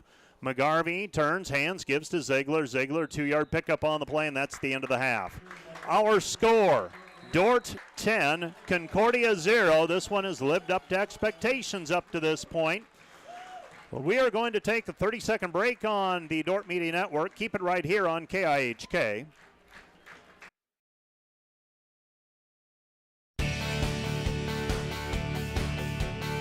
Thanks to Prairie Life Chiropractic, combining skill and expertise that spans the entire chiropractic, acupuncture, and physical health spectrum. They want you to move better and live better. And today's live stream broadcast brought to you by Verhoof Automotive. Verhoof Automotive in Sioux Center is your local Chrysler, Dodge, Jeep, Ram, Chevrolet, and Buick dealer. Verhoof Automotive, worth the drive from anywhere.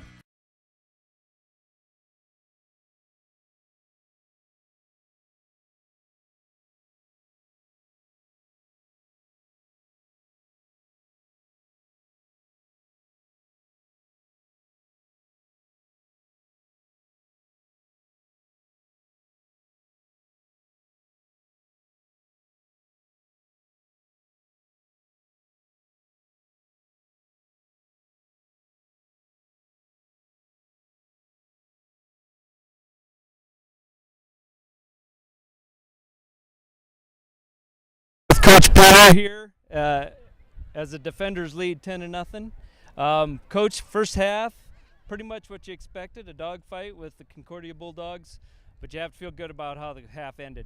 That interception is huge. I mean, that's a 10-point swing, and our defense has been fantastic today.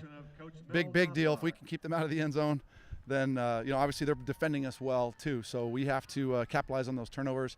I was real proud of the offense for that 2-minute drill, and great kick by Steven. Yeah, it looked like his first kick was good, but it must have been just outside the upright. Then it looked like it was going to be a 10-point swing the other way. Real momentum change at the end of the half. It's a big deal. Football comes down to a lot of momentum swings, especially in a game like this. We knew that going in, and our guys are ready. I'm sure you're expecting a lot of the same in the second half, but is there anything special that we have to do differently or better in terms of the defender unit? Well, we can't have penalties. We haven't overcome our penalties very well today, and that's something we'll talk about at halftime. All right, thanks, Coach. Good luck in the second half. And we are at the half with the defenders leading the Concordia Bulldogs 10-0.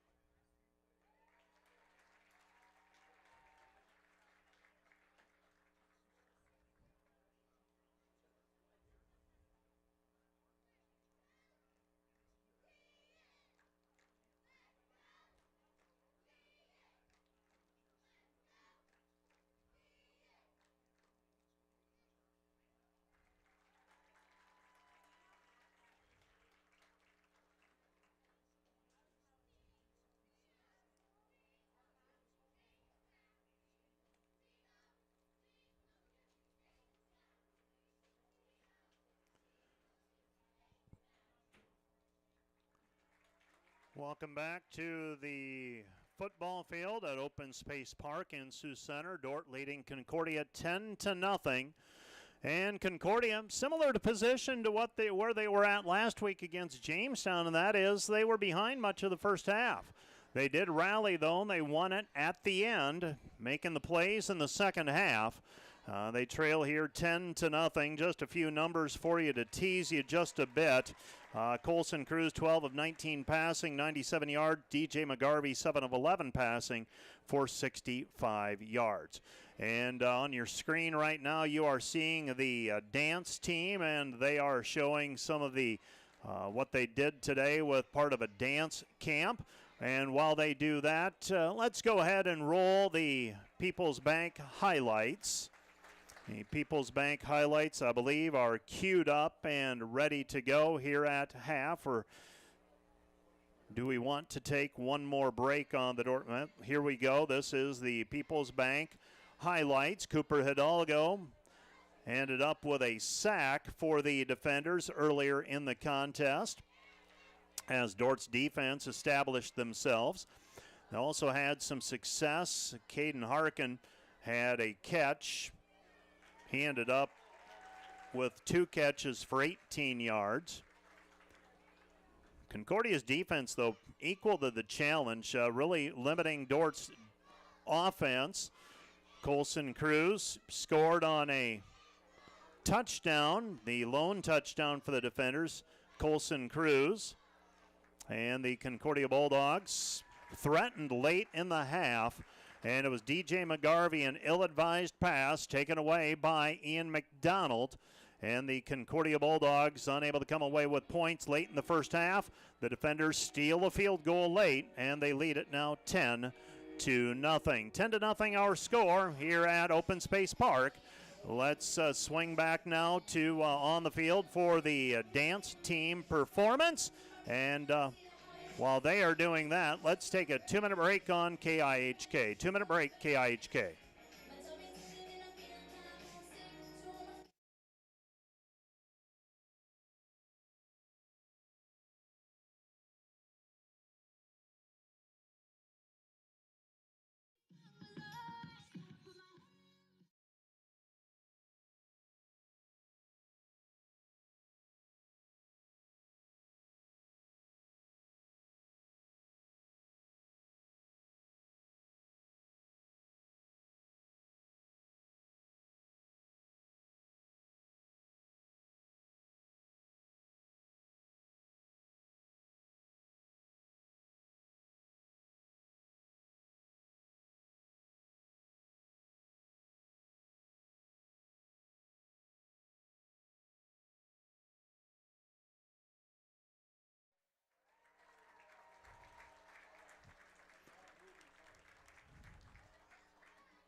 And right now on the field, if you're watching on the Dordt Media Network, you see the Dordt dance team performing. While that is happening, we are going to jump to our interview with Matt Lawson. Matt is a senior center for the Dordt Defenders, and we talked a little bit earlier this week about his life as an offensive lineman and what's ahead for him.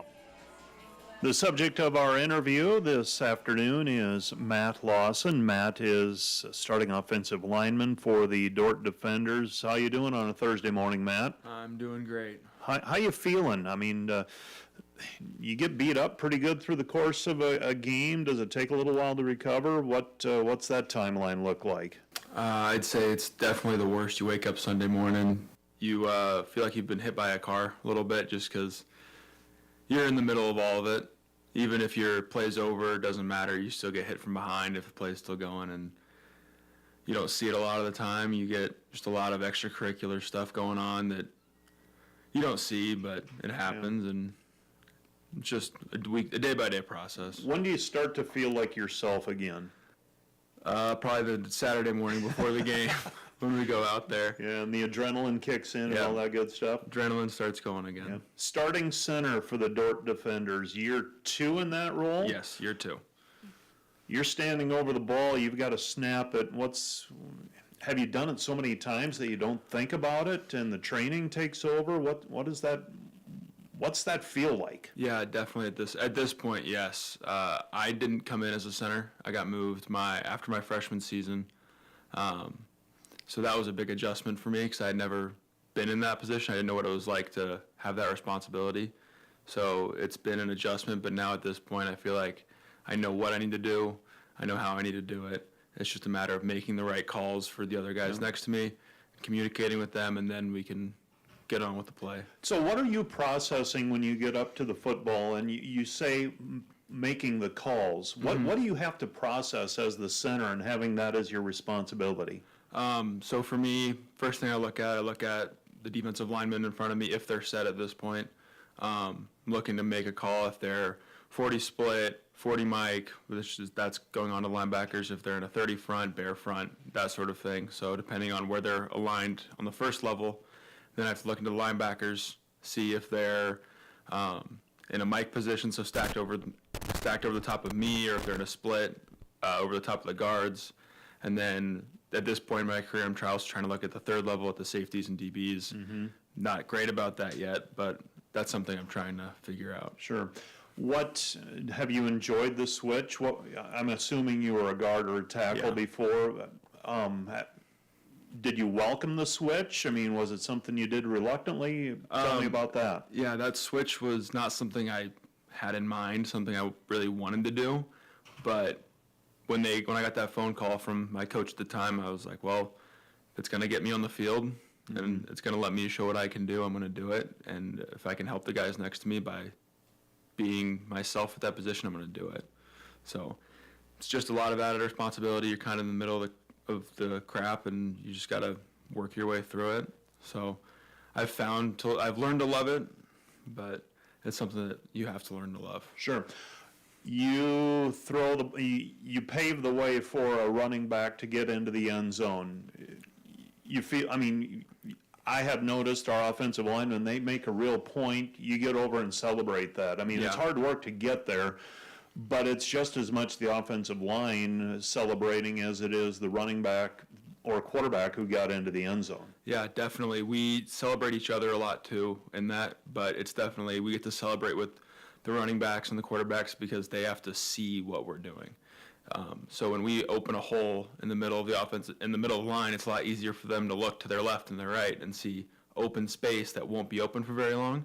But when they look in the middle and they see all that crap, and they can trust us to get it worked out, and then that's how we get those explosive plays up the middle. Offensive line is kind of a little team of its own, and you kind of got to earn your way in, don't you? Yeah. I've noticed that with tight ends. They're kind of on the periphery, and okay, if you prove yourself, you're going to be part of the group. Is that, I get that sense. Is that real? I'd say that in some sense it is, but it's definitely a thing of if you're going to be blocking with us, we're going to bring you in as much as we can. So this year we installed some new packages that that actually put offensive linemen at tight end. Yeah. But now we have some hybrid receivers that are also going to be blocking, and this week we've been working with them a lot, and it's been awesome just to kind of bring them in and try to help them understand why we do certain things. And it's hard because sometimes we just want to yell out, oh, do this thing, like we don't know what that is. So when we say just slide protection, they don't know what that means. So we have to kind of break that down and help them with that. Has it always been football for you? When did you start playing? I didn't start playing tackle football until about 6th grade. Okay. My parents were very cautious of me putting a helmet and shoulder pads because my uncle didn't start playing until 8th grade, and he played at K-State. He was the most successful athlete, I'd say. Both my parents played college sports, but they both played basketball. So they weren't around it as much. My mom was around it as a kid, but Sure. other than that, so it was definitely just, I got in, I hated it at first because but I knew I would love it. Yeah. Like deep inside of me, I was like, I want to do this.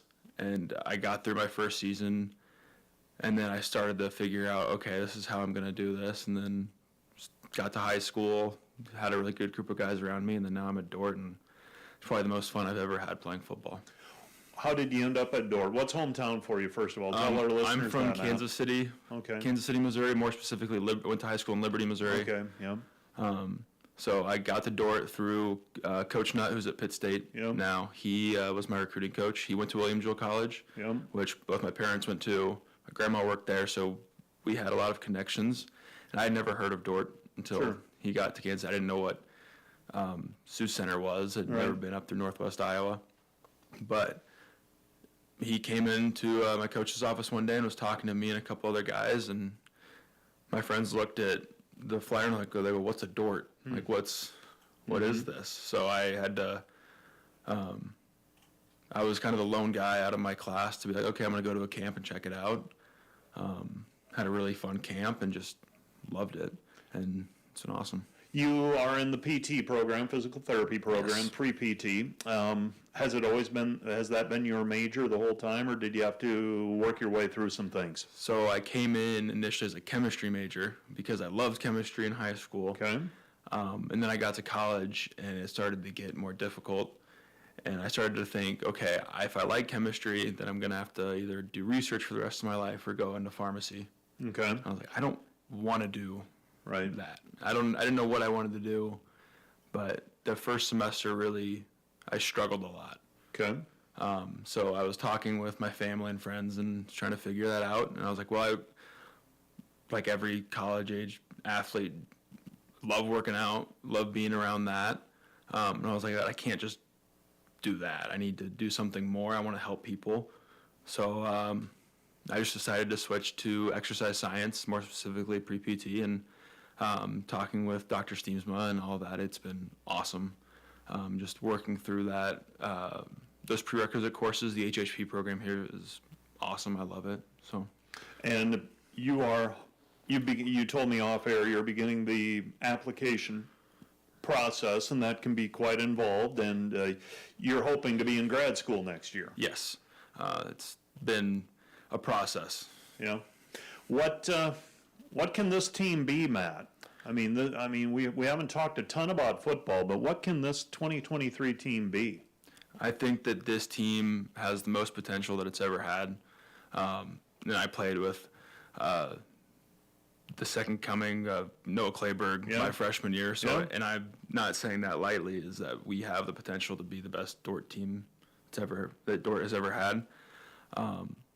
Because I feel like we're finally firing on all cylinders this year. Like, we are put together, we know what we're doing, and we're confident in that.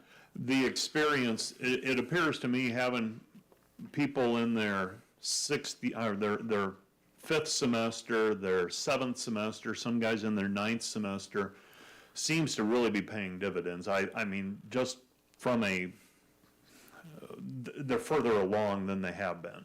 Definitely. Having those guys there, and even last year having those fifth-year offensive linemen with us has kind of helped us transition to that leadership role a little easier, because we had really good role models of what that should look like. And I feel like the offensive line in particular, we had Alex and Patrick, and now we have two sophomores playing on the left side of the line. We have Ethan Hansen at left tackle and Joel at left guard. And Joel's first game, it felt like he had been playing next to me for years. So that seamless transition of those young guys really stepping up and then those older guys passing the baton to us has made that transition really easy. Any advice you'd give a high school junior or senior thinking about being involved in college athletics? What would you tell them? If you love it, then you have to do it. It should be something that is nagging at you if you're not doing it. That's the biggest thing for me, because a lot of guys come in here and like, oh, I like football. You can't like football. You have to love football to do it in college, because there are so many other outside things pulling at you. And if you don't absolutely love it, you're not going to succeed. That is Matt Lawson, the starting center for the Dordt defenders, and I'm not sure if this will mess things up back in the truck, but we are going to keep it right here because we have not gone through the numbers at this point. I teased you with a little bit. And by the way, if you were watching online, you saw the Dordt Defender women's soccer team score a goal with that drone shot, 2-0. Over in on the soccer pitch. Let's take a look at the numbers. DJ McGarvey, 7 of 11 passing, 65 yards for the Bulldogs. Bulldogs have been limited to -3. No, I'm sorry, 37. They've netted 37 on the ground. They passed for 65 for the Dordt defenders. 12 of 19 passing for Colson Cruz, 97 yards. Rushing, Colson Cruz, 44 yards on 13 carries. Brendan Piper, 33 yards on 5 carries. And once again, 5 different players catch passes for the defenders. Looker ended up with 4 for 7.8 yards per catch. Kyle, you were down interviewing Coach Penner, but a great way to end the half for the defenders, keeping Concordia out of the end zone and then getting a field goal before the half ended after missing a field goal earlier. Yeah, it was a great series right at the end of the half there. Similar to last week, defense really stepping up late in the half, and this time getting the turnover and getting your offense back on the field with some room to maneuver, and a very, very good and efficient 2-minute drive. I know Coach Penner would love to get 7 instead of 3, but hey, you got to give Concordia credit as well, making the stop there. But being able to go into half up 10-0 rather than potentially tied or with a 7-3. I mean, at the very least, that was a 10-point swing at the end of the half. And that first half just scooted right along. My goodness, it feels like, it feels like you get a stop or two to start this half. This game is just going to move. Right. Well, and we talked about it last week, just that change in some of the clock rules, that shortens the game. But then you also have a situation today where you have 2 teams that will run the ball. Surprisingly, Concordia running the ball more in the first half than they threw it. Not necessarily what we expected. And we might see something totally different here in the second half. But, boy, that really kept that clock moving. And, yeah, it was a quick first half.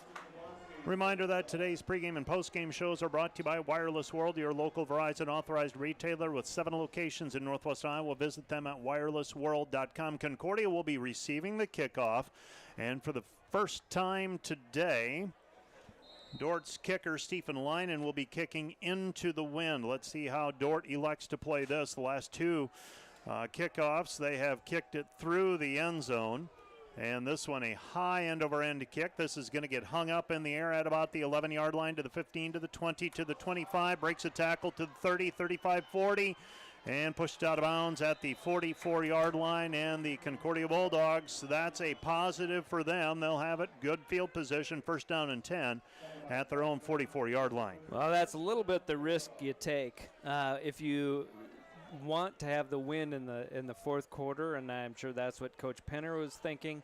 But then the risk is that, you might give up good field position to start the half, and choosing to kick into the wind kind of backfired a little bit there. But let's see how that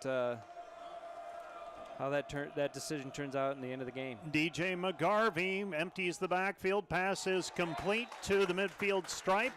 Short of the first down marker, and that is Matt Bumgars making the tackle on Devin Ziegler out of the backfield. That's 2nd down and 5 at the football at the 50-yard line. So Concordia did show they could move the football against the Dordt defense late in the first half, just came away with 0 points as Dordt makes an interception in the end zone. This time the play stretched out laterally, and making the tackle is Abe Stace. That's a loss of a yard or 2 on the play. That's going to bring up 3rd down and 6. And now do we see a similar formation, and instead Concordia throwing the ball down the field, trying to get Abe Stace working against him.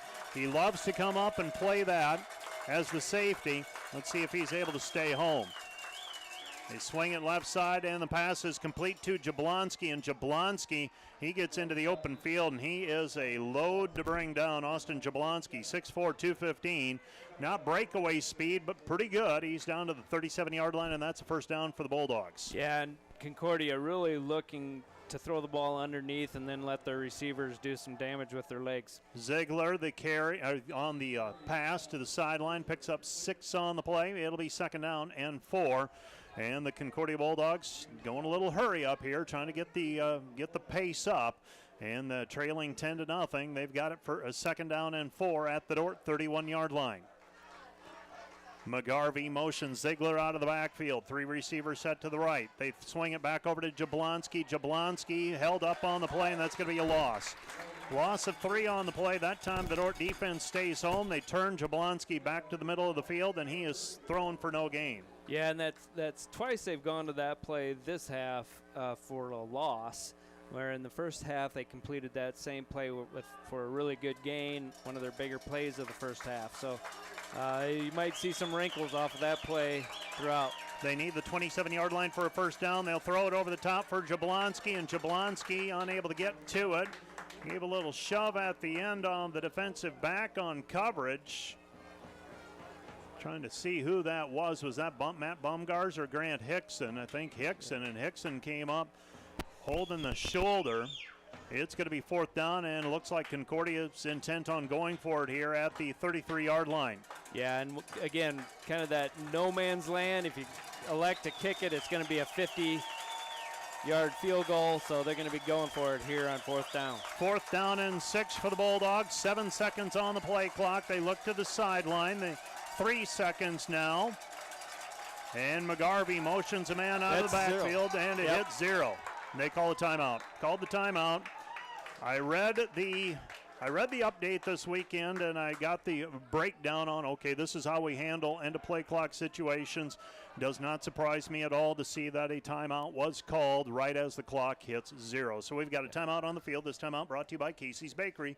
Find your favorite bakery products at caseysbakery.com. Back with more in a minute.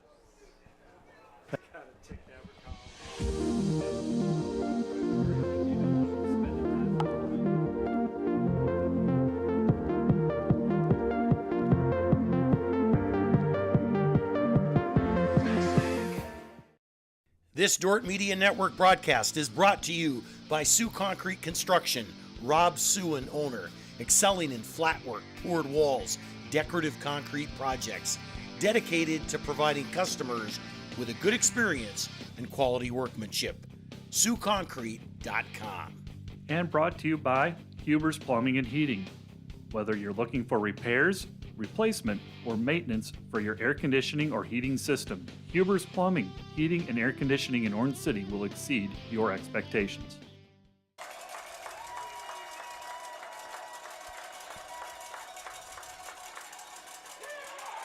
Fourth and 6, and Dordt gets a quarterback sack.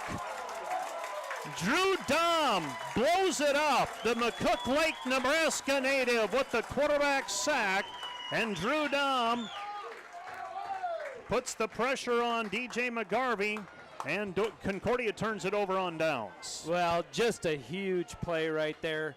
I think Coach Dabercow is probably not very happy about having to spend a timeout there this early in the second half, but he understood the enormity of that fourth down play, and then for Concordia to go backwards, for the defense to Dordt to make that play, just absolutely huge. Harkin in motion, left to right. They hand it off, and Piper bounces to the outside. He's to midfield. It's a foot race. 45-40, 35-30. The route, he doesn't outrun the angle.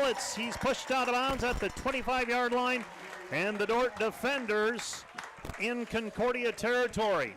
Now, did I say Piper? That was not Piper. That was McCoy. Beg your pardon. McCoy. They line McCoy up behind Cruz, I think for the first time today. They give it to McCoy, and McCoy with the carry. Well, a great job of making a read and bouncing that thing to the outside. No Concordia defensive players outside the tackle box. Ends up being a big play for the defenders. Preston McCoy in at tailback. You got Nick Welland to the left of Cruz. Receivers right and left. Then Bolden in motion right to left. Back to passes Cruz. Cruz under pressure. Cruz throws it away. Not a bad decision there. We saw him earlier in the game even holding on to it maybe a little bit long and getting taken down for losses. Now instead you throw it to the sideline, make sure it's past the line of scrimmage, and second down and 10. Yeah, you can live with that. Play kind of got blown up. There's good pressure by the front four of Concordia. A good idea just to get the ball out and not take the loss. Second down and 10. Bolden is to the right. Dordt goes with that bunch formation. Inside handoff, Wellen. Wellen, the ball carrier, picks up 3 on the play. It's going to be second down and 7. So 2nd and 7 from the Concordia 22-yard line. The defenders threatening with 11:35 left to go in the third period. Dordt leading 10-0. 10-0 our score. Dordt getting a turnover on downs earlier. Now Concordia trying to get the ball back. Bolden in motion. Handoff McCoy. McCoy straight ahead, and McCoy near the 23-yard line. It's going to be 4th down, and it looks like a long 2. Decision time for the defenders, and they'll send Stephen Leinen onto the field, and will attempt the field goal. Well, when you have confidence in your kicker, yep. He's, he's 1 for 2 in the first half, but the miss wasn't by much. Yeah. This much more manageable. 35-yard. Yes, it's into the wind, but he's got a strong leg. Distance isn't a factor here, so we'll see if we can get some points on the board. Just inside the left hash mark, this will be, and now we've got movement. And we might have the field goal team going off the field. That's a gift if it's against Concordia.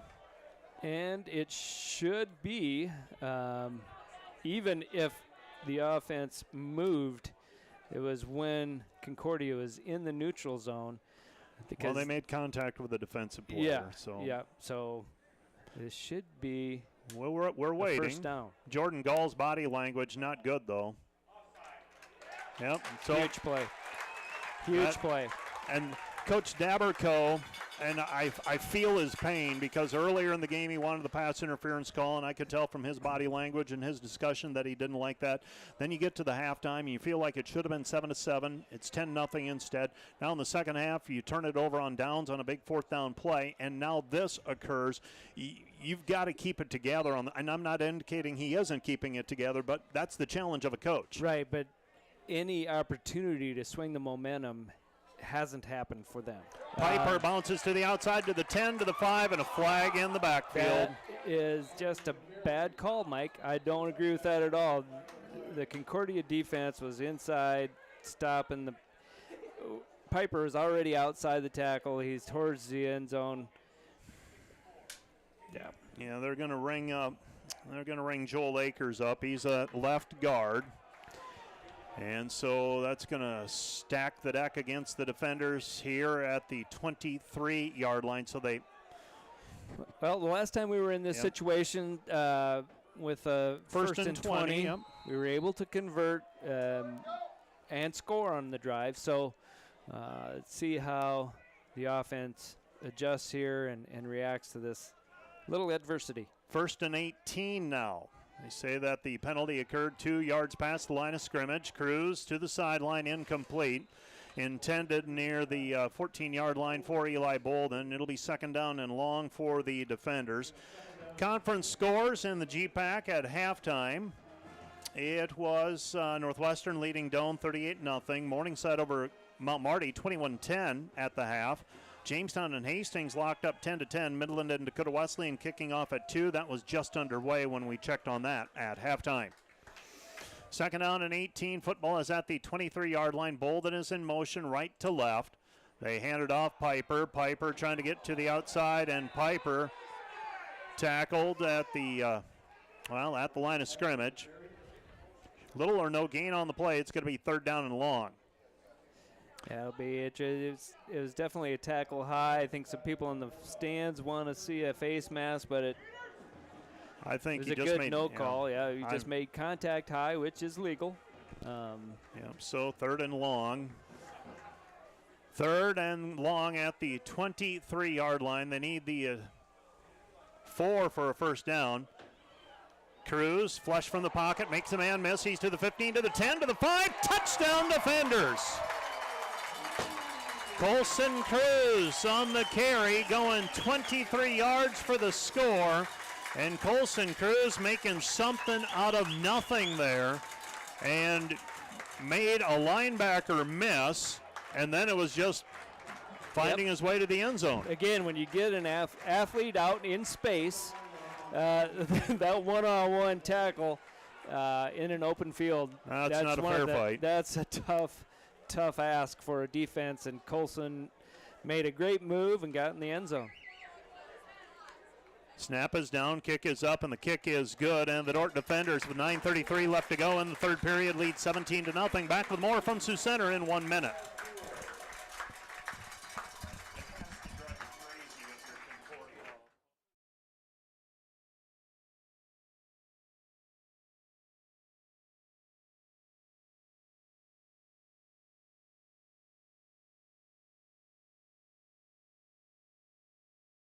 When you add up all the Wi-Fi connected devices in your home these days, you'll be surprised at how many there are and how much bandwidth they're using. Do the math. It just may add up to needing faster Wi-Fi. Premier Communications has you covered with reliable internet speeds up to 1 gig. Keep everything connected with Premier Communications. Visit us online at mypremieronline.com or call at 1-800-741-8351. Premier Communications. Looking ahead.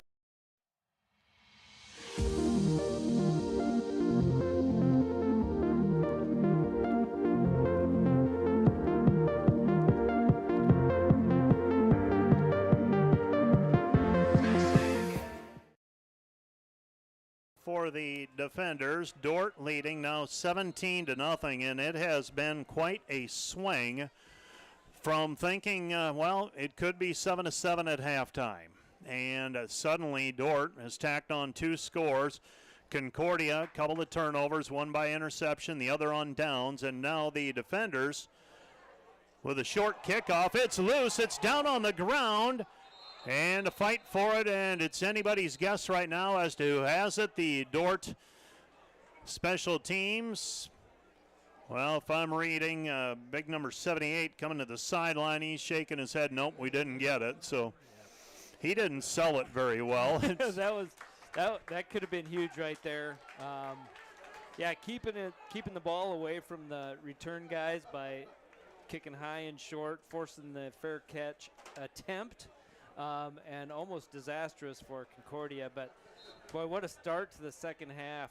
I was really kind of questioning our decision to kick into the wind given their field position, but it all worked out. Josh Manwiller was the player who came to the sideline and basically said, no, we didn't get it, guys.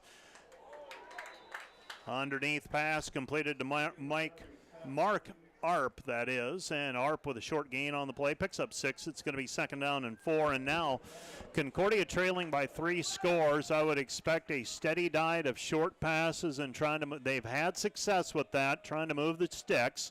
Back to pass is McGarvey. McGarvey's pass is complete, and Lucas Huttinga on the tackle of Luke Lang. Lang out to the 34-yard line for a 1st down. Yeah, so you probably expect Concordia to go strictly to the pass game and hurry up offense just to try to get as many plays and possessions as possible the remainder. 8:38 left to go in the 3rd quarter. Pass to the long side of the field, and it's complete. Grant Hickson on the tackle, but that's another 1st down for the Bulldogs. That's Carson Arline on the reception. It'll be 1st and 10 for the Bulldogs at the 45-yard line. They're in Dordt territory with 8:13 left to go in the 3rd period. Dordt leading 17-0. This one far from over, though. A lot of football yet to be played. Looking right is McGarvey. McGarvey's pass is complete to Jablonski. And Jablonski brought down by Tyler Wieringa, but not before he picks up another 1st down for the Bulldogs. He was averaging 14 yards per catch coming into the game, and now Concordia with it at the Dordt 35-yard line. Dordt leading 17-0. Yeah, and what we've seen is when Concordia throws short, it's key just to make that tackle. Make the tackle at the point of the reception rather than 5, 10, 15 yards downfield. Jessup Leakey on the quarterback sack. Leakey will check out of the football game coming in For the defenders, that will be Noah Stieber. Stieber will line up at defensive tackle after Leakey on the sack. 1 yard loss on the play. And man in motion left to right for the Bulldogs. Back to pass is McGarvey. McGarvey looks over the middle. Pass is complete. Missed tackle, and making the tackle is is Lucas Huttinga of Carson Arline. And the Bulldogs have it first down and 10 at the Dordt 22-yard line. Yeah, again, if you make the tackle initially at the point of the reception, it's still probably a first down or close, the possibility of being short. But when you miss that tackle, those extra 4 or 5 yards really hurt you. And snap, a botch snap. It's down in the turf, and McGarvey has to fall on top of it and putting on the pressure, making sure he isn't able to scoop it up. That's Eric Gustafson, I believe. Gustafson right on the play. It'll be second down and 14, so a loss of 4 on the play. Arline to the near side. Jablonski in the slot. They motion Arp out of the backfield. Back to pass is McGarvey. McGarvey's thrown for a loss. That's a quarterback sack for the defenders. And a well-timed blitz. Great time to bring some extra pressure. Concordia not expecting it. A big loss for Concordia, big play for the defender defense. Tyler Wieringa on that tackle, the quarterback sack on the blitz. The linebacker from Sioux Center, remember, missed much of his freshman year 2 years ago with injury. Had a solid year last year and has played a lot of snaps already this season. Third down and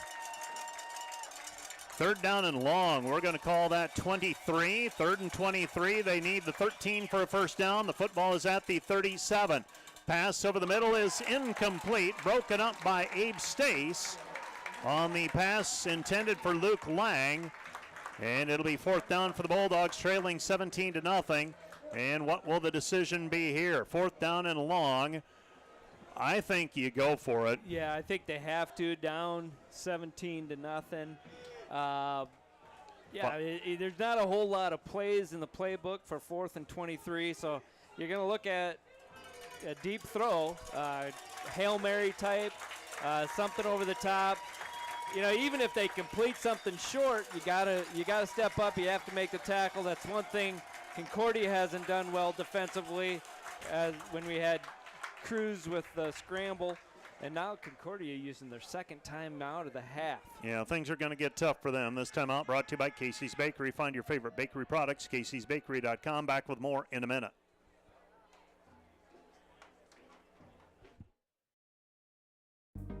This broadcast also brought to you by Vision Realty. We are polished, experienced, and professional, offering excellence every step of the way. We are the vision you can trust. And brought to you by Pizza Ranch, buffet, carry out, or delivery. And brought to you by Ployne Publishing, quality printing from design to delivery. Ployne Publishing.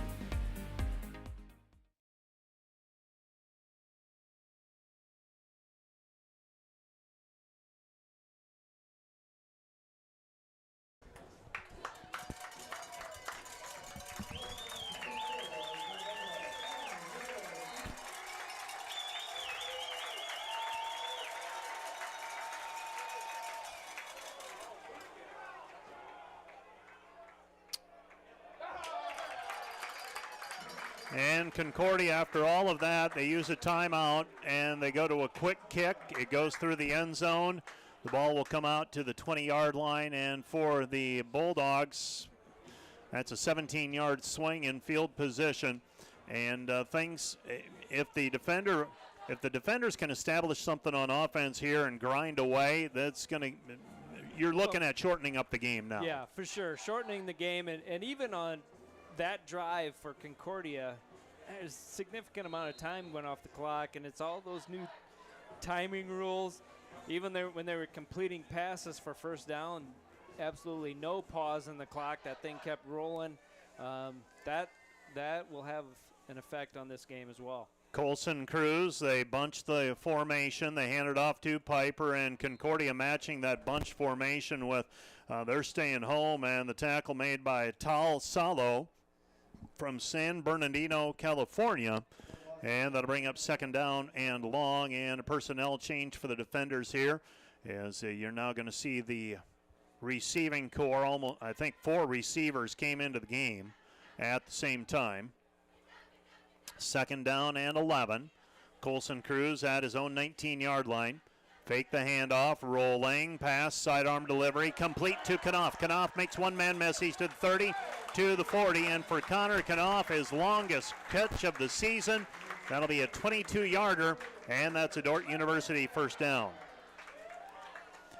Connor Knopf averaging 5.1 yards per catch coming into the game. He's been the recipient of those shorter passes to the edge, those long handoffs, if you will. That time gets down the field, picks up 22 yards, and it's a Dordt University first down with 4:13 left to play in the third quarter. Yeah, just another situation, Mike, where Dordt wins in the open field. Could have been tackled, maybe short of a first down, but being able to convert was just huge. Get it to Knopf again, and Connor Knopf, 6 yards, and it'll be second down and 4. Well, and sometimes you pass to open up the run, right? Instead of just running to open up the pass game. Taking these short passes, getting yourself in a really good second down situation. This is when the offense feels really in rhythm. Colson Cruz going to run option. Keeps it himself. Now pitches at the last moment to Piper. Piper picks up another 10 yards on the play into Concordia territory at the 45-yard line. Coach Daberco talked at length about how preparing for an option offense is disruptive for the defense. Is it that disruptive? Well, it's something that you don't do every week. So much of the other offenses that you see in the league is zone-based, maybe some run-pass option, but you rarely see a true option team like what the Dordt defenders run. So it's just different. Preston McCoy on the carry. McCoy picks up 4 yards on the play. Second effort, maybe picks up another one. It's going to be second down and 6. So second and 6, Dordt leading 17-0. And right now, I don't know that it feels like the field is tipping, but it does feel like Dordt's maybe heading to the downhill side of things. Cruz hands it off to McCoy. McCoy has to work awfully hard to get 1 yard out of that. It's going to be third down and long. Yeah, nearly a tackle for loss. So to be able to get at least a yard out of that was really good effort. Third down and long. Dordt needs the 34-yard line for a first down. Right now it's at the 40, so it's going to be third down and 6. Piper is in the backfield. Lining up in the slot to the near side is Isaac Looker. Connor Knopf wide out near the numbers. They'll motion Piper out of the backfield. Pass over to Knopf. Gets a block. He's to the 35. Inside the 35. Down to the 33-yard line. And there, if you're able to step back and see the bigger picture, you're motioning Piper out of the backfield. He becomes a blocker almost immediately. Knopf, you got the numbers, and he picks up a first down to the 33. Right. Yeah, now personnel change. Now we go with a bigger lineup up front, extra offensive lineman, your bigger, more physical tight end in the game. Just switching things up, keeping Concordia off their script. 1:35 left to go in the period. Handoff to Piper. Piper's second effort maybe gets back to the line of scrimmage. It's going to be second down and 10. One thing that hasn't been there consistently for the defenders today has been that inside the tackle run. We've seen it a couple times, but consistently 3 and 4 yards at a time. Not today so far. Yeah, and even when we go to this bigger lineup, and we're staying with that here, I anticipate we're going to take a shot over the top. We're going to get some one-on-one, but we have 8 guys for Concordia in the tackle box really working on taking away the run. Colson Cruz hands it off to Brendan Piper. Piper maybe picks up one on the play. It's going to be third down and long. 44 seconds and counting left to play in the quarter. Dordt will need to snap it one more time, as there's about an 8-second difference between the game clock and the play clock. Third and long. Passing situation, you would think, for the defenders here. Piper in the backfield. You've got Evan Jordal to the near side. On the far side is Caden Harkin. Yeah, I anticipate Cruz here getting into a drop back pass. Should have plenty of time. Good protection. And he's going to roll right. Have a one-on-one Stops. situation. Passes underneath, and the pass is complete. No, then now they rule it incomplete to the 25-yard line, intended for Evan Jordal. And with 6 seconds left to go in the quarter, Dordt facing 4th down and 11. And it looks like they're going to leave the field goal unit on the sideline. And they're going to go for it here on 4th and 11 at the 34-yard line. Leading 17-0, I guess you feel like you can play with it a little bit. Yeah, I think if we were going the other direction, if we had the wind at our back, we'd probably be trying to kick the field goal here. Little different situation. It's not a strong wind, but I think it's enough to affect it. 4th and 11, Cruz back to pass. Cruz steps up, has a man open, passes complete, and a first down. Eli Bolden to the 20-yard line to end the third quarter, and the Dordt defenders with a first down on 4th and 11. It'll be 1st and 10 for the defenders when we resume play in the fourth quarter. You're listening to KIHK and watching the Dordt Media Network. Back with the fourth period right after this.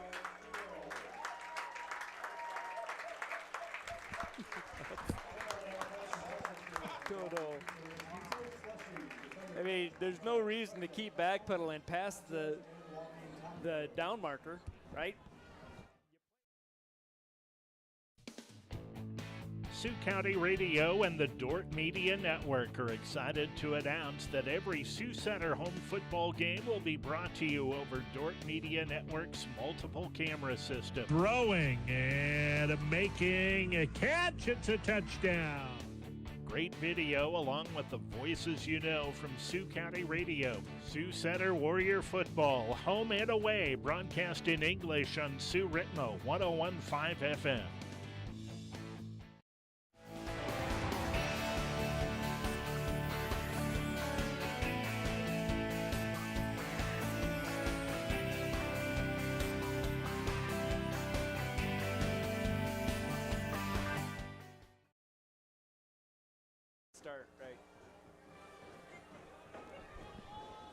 Welcome back to Open Space Park. Dordt with it, 1st down and 10 with the wind here in the fourth quarter. They've got it 1st and 10 at the 20-yard line. Taking a look around the conference, those of you listening on the Dordt Media Network may have heard us off mic saying some of those scores. We'll get those for you when this drive concludes, however it concludes. So Colson Cruz, the sophomore from Gowrie, Iowa, takes the snap, pitches it. Wellen, man over the top, is complete to Eli Bolden for a Dordt University touchdown. 2 weeks in a row, it works. Right, and, talking to Coach Penner this week, the way Dordt runs that halfback pass, it is just part of their offense. I don't think Coach Penner, I don't think the players really view that as a trick play at all. It is a staple of their offense, and yeah, the reality is if the run's there, he's going to run. If he has room to run, he's going to take as many yards as possible, but it wasn't. Got a receiver over the top, and Bolden with the score. Stephen Leinen on the point after try, and Blade Coons, can't say it enough. He climbs the ladder, comes down with it, salvages the point after try, and it is now 24-0. I did not see this one coming, Kyle. Well, I don't think Penner really thought he saw this coming. As you could hear in his pregame, really expected this to be a dogfight down to the end. But Dordt is just the plays that really matter. Dordt's making those plays. Yeah. Concordia is not. And so even when it looks like the momentum could change a little bit, Dordt comes up with a big play, whether it's offensively, defensively, wherever, they're making that big play and getting the momentum back all the time. And, really in control right now. Offense doing whatever they want. The offense really clicking, and 3 possessions, 3 scores here in the second half, right? Exactly, yep. You will win some football games doing that, and combined with a defense that playing pretty stout through 3 weeks. Don't want to get ahead of yourself, but 3 weeks, pretty solid football. Or I should say 2 3/4 weeks of pretty solid football thus far. Yeah, and what you want now is you feel like you're in control, but you want your defense to keep playing solid football. Don't give up any big plays, any of those quick strike type scoring plays. Just stay in control, make Concordia sustain a drive, use up clock, convert on third down, those things. Don't give up the big play. Stephen Linen kicks it through the end zone. Here are your scores. Midland and Dakota Wesleyan tied 7-7. Remember, that game started late. That was a 2 o'clock kickoff because of homecoming. Jamestown and Hastings leading at home 17-10 now early in the fourth quarter. It is Northwestern all over Doane, 48-0. Not a big surprise, and I am a little surprised at this one. Morningside and Mount Marty. It's Morningside 27, Mount Marty 17 with 4 minutes left to go in the third period. DJ McGarvey, your quarterback, back to pass for the Bulldogs. Pressured. He's going to run and slides and avoids the tackle. Big collision. It'll be second and 6. Any of those scores surprise you? Well, yeah, I would say that Morningside score, Mount Marty, not totally surprised because Mount Marty's got some players. They're going to surprise some people, but to surprise Morningside, that's at another level. And it's still a 10-point game. Morningside certainly looks poised to win that game, but a little bit tighter than we anticipated. Jablonski, we don't always know who's playing and who isn't either on a given week, so we're not looking that closely. Jablonski with a first down. McGarvey dumps it off to Jablonski, gets a block, and coming in to clean up the mess. That is Drew Dom. Drew Dom makes the tackle, and it'll be second down and 8, so a gain of just 2 on the play. And Concordia's gone, I wouldn't say exclusively to Jablonski, but he is a much bigger part of their offense here in the second half than he was in the first half. Pass over the middle is complete, and that'll be a first down to Luke Lang. That's out to the 49-yard line. Dordt leading 24-0, 13:30 remaining in the game. Dordt in the driver's seat, but Concordia is starting to move the football again. They're at their own 49, first and 10. Pass behind the intended receiver, Dalen Russell. And the Dordt front four able to put a little bit of pressure as well on the quarterback, McGarvey. And it's second down and 10 after the incompletion. Dordt with 3 down linemen here as the Concordia Bulldogs, 3 receivers to the right, 1 to the left, and you've got a tight end. McGarvey, empty backfield. Dordt sends 4. Pass is incomplete, batted away by Abe Stace. And that'll be third down and 10. You got to time that just right to make that happen. Yeah, and that's 2 times here in the second half that Stace has made that play. Not interfering with the receiver, doing a good job of not getting hands on, but just getting that arm around and knocking down the ball and forcing the incompletion. McGarvey, third down, and this time the tight end somehow makes the grab, and they're going to whistle. They're going to throw a flag as well, so it's either going to be a catch or it's going to be pass interference in all likelihood. Dalen Russell coming away and making the play. Ian McDonald was draped on him, did everything he could to force the incompletion. So it's either going to be at the spot because he did catch it, correct? Yeah, it was a completion, so I would imagine they're going to decline it. Yeah. Either way, the ball's going to be there, and Concordia converts on third down and long. So first down and 10 for the Bulldogs at the Dordt 39-yard line. 13-12 left to play in the game. Dordt leading 24-0. They've scored 3 times here in the second half. Back to pass is McGarvey. McGarvey's going to loft it towards the sideline, and the pass falls incomplete. Looks like they're trying to find the mismatch as Ian McDonald is matching up there with Luke Lang, a linebacker on the tight end, and tight end more of a receiver. Yeah, so it'll be sure. second down and 10. Yeah, Dordt really has to dial up some pressure here. Get McGarvey a little bit off his rhythm. Hopefully that last play affects the rest. But pass over the middle is complete to Jablonski, and Jablonski tackled at the 20-yard line. He's going to be down to the 18, and it'll be first down and 10 for the Bulldogs at the Dordt 18-yard line. And we've got whistles. Not sure why. Is a completion correct? Stoppage in play with 12:42 left. I don't know if somebody's helmet popped off.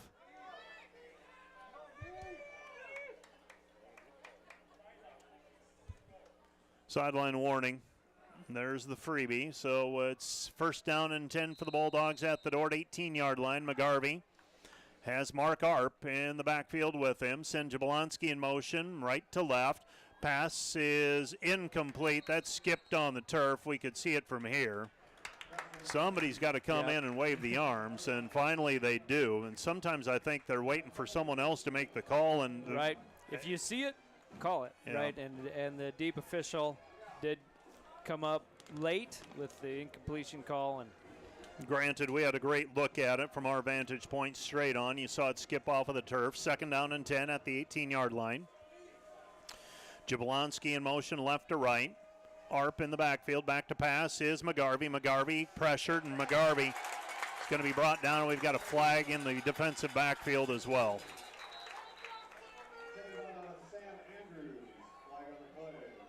So what that call will be is anyone's guess at this point.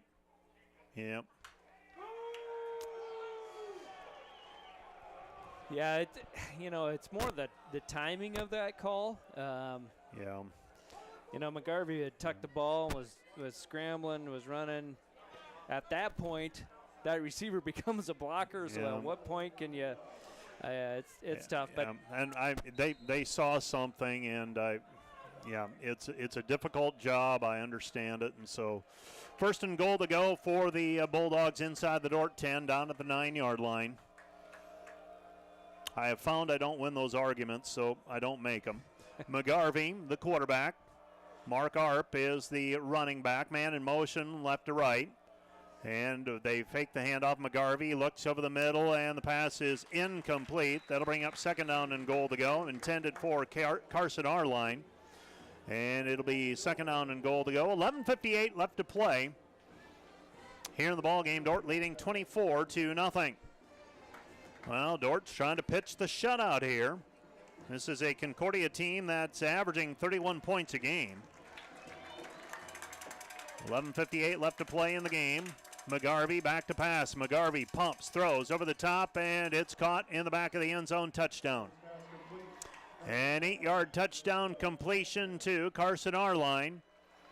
And the Concordia Bulldogs make it 24-6 with 11:53 left to go in the contest. On to attempt the point after is Peyton Atwood. Through the first two games of the season, that was a trend I had seen. The defenders hadn't gotten penalized a whole lot. Today, more penalties. So that'll be something for the coaching staff to talk about this week as they head into the bye week. Snap is down, kick is up, and the kick is good. And the Concordia Bulldogs are on the board with 11:53 left to go in the game. Dordt 24, Concordia 7. Back with more from Open Space Park in 1 minute.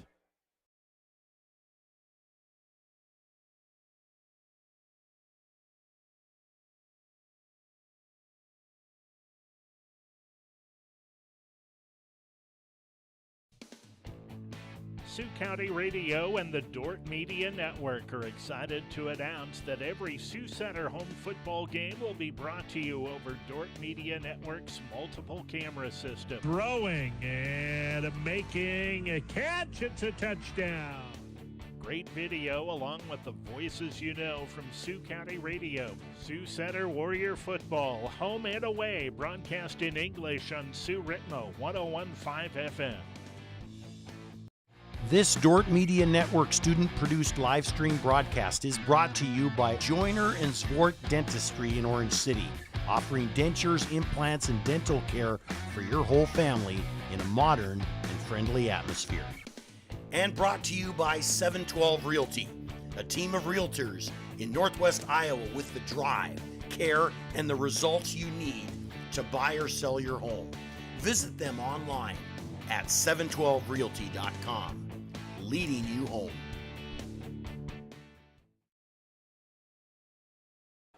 And Preston McCoy back deep.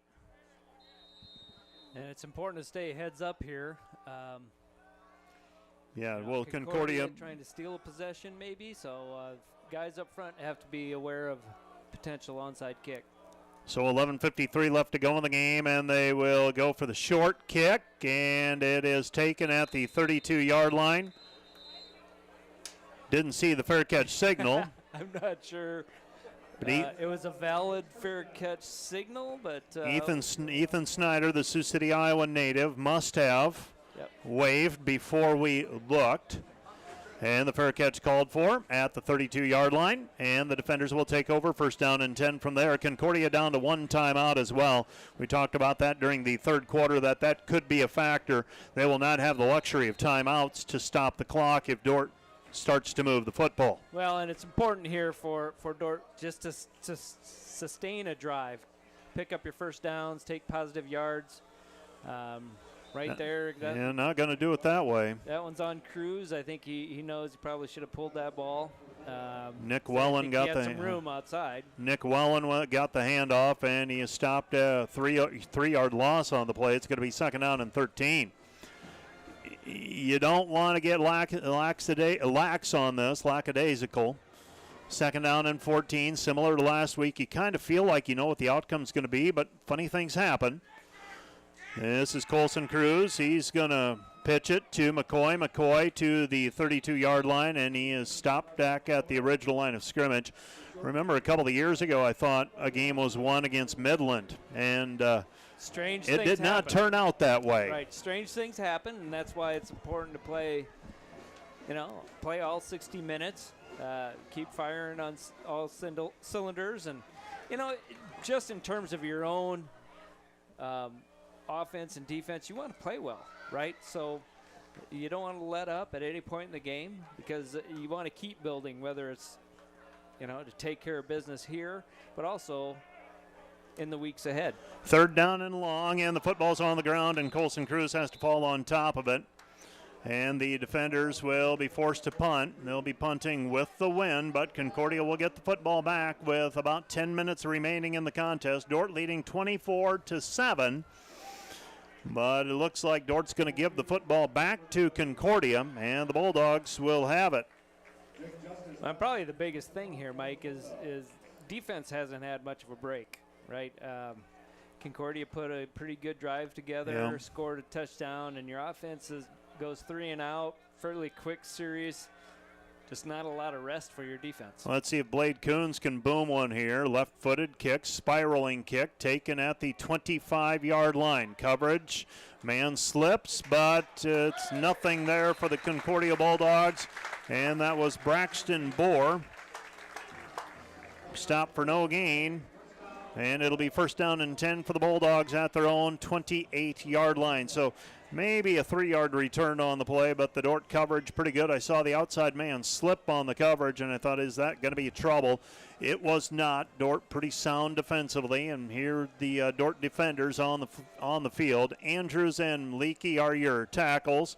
Hidalgo and Dom are your ends. McDonald, Wieringa, Stays, Bumgars, Hickson, Jungling, Hottinga, all on the field on defense. Dordt applies pressure, bouncing away. McGarvey initially, and there to clean it up is Drew Dom. Dom has played a nice game today. Yeah, what was important there is that quick pressure because, last series, McGarvey was doing a good job of getting the ball out pretty quick slants, quick pass plays, letting their receivers do their work after the catch.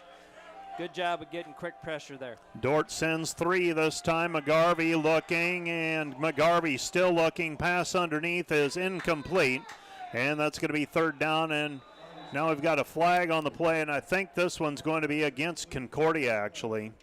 Well, it should be, unless they talk the official into the call, which, if so, he's assuming he knows what happened there rather than seeing it happen because the flag was obviously after the. Yeah, they call pass interference, and that's wrong. That's listening to the now at least it should be a spot foul, so back to 1st and 10, about the same initial spot on the field. He had no Not going to do it. You're not going to get me going.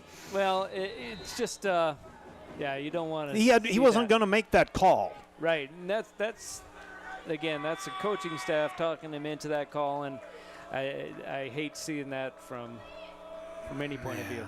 1st and 10 at the 29-yard line. Pass completed to Jablonski on the far side, and Jablonski out to the 33-yard line, and that's going to be a gain of 5 on the play. It's going to be 2nd down and 5. 2nd and 5. The Concordia Bulldogs with it at their own 34, 8:58 and counting ball game. Dordt leading 24-7. You're going to get me. You're going to talk me into this yet, and I'm going to keep fighting that I'm not going to do it. Well, you know how I feel about most officials, so don't get me started as well. 2nd down and 5 at the 34-yard line. McGarvey flushed from the pocket. Leakey on the pressure, and Leakey with the quarterback sack. That's a loss of nearly 10 yards on the play, and Jessup Leakey turns it into a 3rd down and long. Well, dialing up blitz, dialing up some extra pressure here. We bring an extra linebacker pressure. Concordia can't adjust to it, and Leakey with the sack. Big play for the defense. 3rd down and 14. Back to pass is McGarvey. McGarvey throws underneath, and it's picked off by Lucas Hottinga. Lucas Hottinga with the interception, and that's a Dordt University forces the turnover, their 3rd interception of the game. The safety, Lucas Hottinga from Jenison, Michigan, making the sliding grab, and the Dordt defender offense is on the field. 1st and 10. 1st and 10 at the 36-yard line. Lucas, of course, the hero of game number 1, scoop and score, and an interception as well, so his 2nd interception of the season. 6'5" safety, sliding grab. And Colson Cruz now with the offense onto the field. Let's see if Dordt can put it away here. Cruz hands it off Piper. Piper bounces to the outside, makes a man miss. He's got a gain of 7 on the play, inside the 30 down to the 28-yard line, and the defenders now facing 2nd and 3. And 2nd and 3 for the defenders. We're approaching the midpoint of the 4th quarter.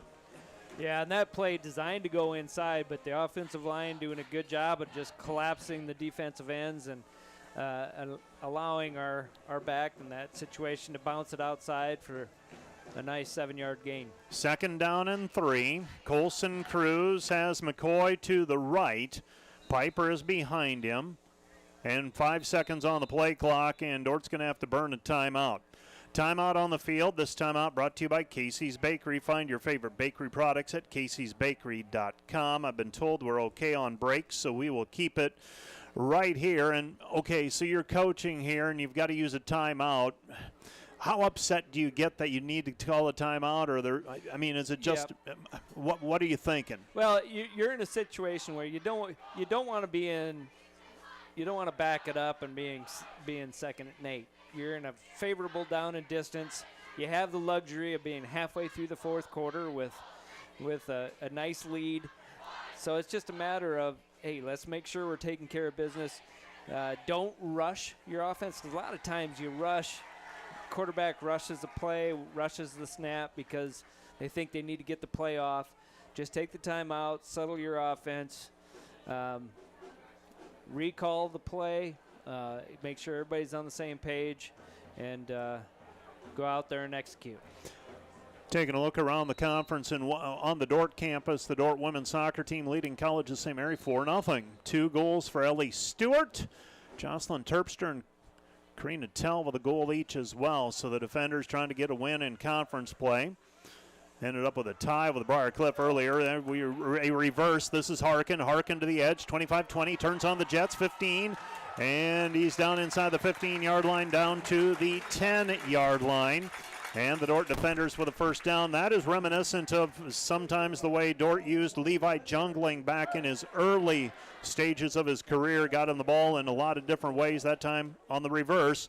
And Harkin picks up a 1st down. Well, now you look at the use of that timeout, right? Instead of rushing into something that you're not comfortable with, you get a great play. Now you're 1st and goal. Harkin, a freshman from Veradale, Washington. Send a man in motion. This is Knopf. Misdirection. They hand it off to Welland. Gets a seam and lunges. Does he get in? The umpire, did he say short? Yep, the umpire had his knee down at about the 1 yard line. It was inside the one, actually, and Nick Welland just stopped short of the goal line by inches. 6:20 left to go in the game. I thought he was in. I'd like to see the play here on Dordt Media Network. Really good job of tucking this ball inside there and going for the end zone. Yeah, maybe. Yeah, he might have been short. Good I call think by they the got official. it right. They got it right. First down and goal to go for the defenders now inside the 1 yard line. Colson Cruz sends Welland in motion. Cruz following the offensive line, and if you can't get a yard behind that line, something's not right in the Dordt defenders. That one's on the offensive line. Colson Cruz able to just tuck in behind the center and the left guard, and they plow into the end zone for a touchdown, and the defenders lead at 30-7 with 5:52 left to go in the contest. Yeah, that's a deal where, if there was a stat for an offensive line touchdown, right there you have it, because the entire line of scrimmage was moved a yard or two deep into the end zone. Cruz able to just tuck in behind him and get the touchdown. Stephen Leinen on to attempt the point after try. Snap is down, kick is up, and the kick is good. And the Dordt defenders lead it by a score of 31-7. 31-7 our score, 5:52 left to go in the game. And again, we're good on breaks. A reminder that our post-game show is going to be brought to you by Wireless World, your local Verizon authorized retailer with 7 locations in Northwest Iowa. Visit them at wirelessworld.com. It wasn't that long ago that Dordt's strength was their offense. I mean, they were going to outscore teams. I remember a shootout down in Hastings where it was 56-49 or something like that. As a coach at this level, you're recruiting players who play both ways in all likelihood in high school, and do you have to convince them to play defense? I mean, is that part of it? Yeah, I was in a lot of situations where you had to try to convince somebody that, you could be a third or fourth receiver, or you could be our number one corner. And sometimes you have to do a sales job. Right. But yeah, you want to get your athletes on the field. And what's really exciting right now about what's happening with this Dordt University football team is they're playing complementary football, right? You got an offense that is very, very efficient right now. Defense is playing lights out. This is looking really good for the Dordt defenders. Kick taken inside the 5 yard line to the 10 to the 15 to the 20, out past the 20 to the 30 yard line before he is brought down. And it'll be Concordia football, first down and 10 with 5:47 left to go in the contest. And it feels like if Dordt can get one stop here, probably in pretty good shape to try and close this out. Well, and this is not meant as disparaging. I know there are a lot of guys that have spent a lot of time on defense and they put their heart and soul into it, but it's very clear to me that there are a lot of difference makers now on the defensive side of the football for the Dordt defenders. Yeah, causing turnovers, getting sacks, big play there, but just not a lot of guys open in the secondary. I mean, any success that Concordia has had throwing the ball, it's everything underneath. Something short and then letting the receivers try to make a play with their legs. They're not getting the big shots, and of course we're trying to take that away, force the offense to throw it underneath. But just a solid defensive effort so far. That was Gustafson with the quarterback sack moments ago, and now the ball tipped up into the air, and Ian McDonald very nearly picks off his second pass of the day. And that'll set up third down and 14. So the Bulldogs in a tough spot right now, and I would imagine the defenders will come with pressure here, see if they can get pressure on McGarvey, an obvious throwing situation. Clock stops, 5:16 left to go in the contest. McDonald showing pressure up the middle, instead drops back in coverage. McGarvey pass over the middle. It's taken away by Ian McDonald. He could go. Ian McDonald to the 15, to the 10, 5, spun out of bounds inside the 5 at the 3 yard line. Ian McDonald very nearly takes it to the house. And the Dordt defenders with a 31-7 lead, and now they're on the doorstep First and goal to go at the 2. Yeah, your opportunity here to really put the nail in it and finish off this game. But really, I look back here at that play, and there was a defensive lineman, I didn't catch the number, that had an opportunity to make a questionable block, was really smart and didn't clip on the play, just let it play out. Great starting field position. Ty Clemens hands it off, and Ty Clemens hands it off to the running back. And the new running back in the game for the Dordt defenders, that is Daniel Dickerson. And the defenders got it rolling their way right now, leading 37-0 pending the point after try. And that is the 4th interception by the defenders here this afternoon, the 2nd by Ian McDonald. Ian McDonald, by the way, he works for the Dordt Media Network when he's not playing football. And he does a great job there as well. Yeah, multi-talented young man. Yep. He is he's a far different person when he's not playing football. I have come to that conclusion. Snap is down, kick is up, and the kick is good. And Stephen Leinen splits the uprights. Leinen is now, my math is correct, 5 for 5 this afternoon on point after tries, and the Dordt defenders lead it 38-7. 38-7 our score. Let's take a break. We'll be back with more from Open Space Park in 1 minute.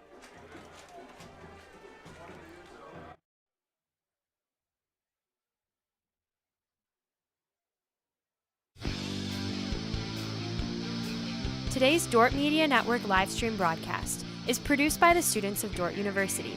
Thanks for watching.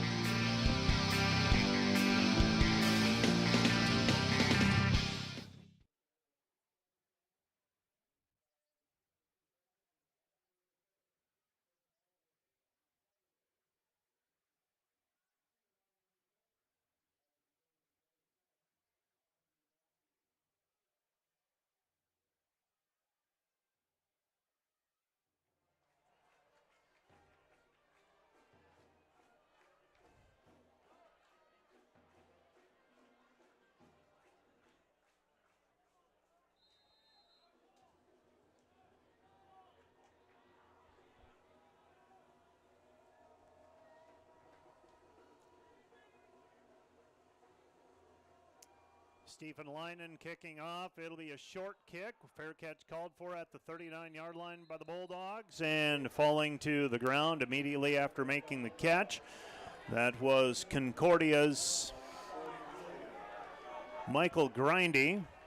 And it'll be first down and 10 for the Bulldogs at about the 38-yard line with 5:01 left to go in the game, and it's all academic at this point as the Concordia Bulldogs will come out onto the field trailing 38-7. They're going to try to make something happen, obviously, but the deck is stacked against them right now.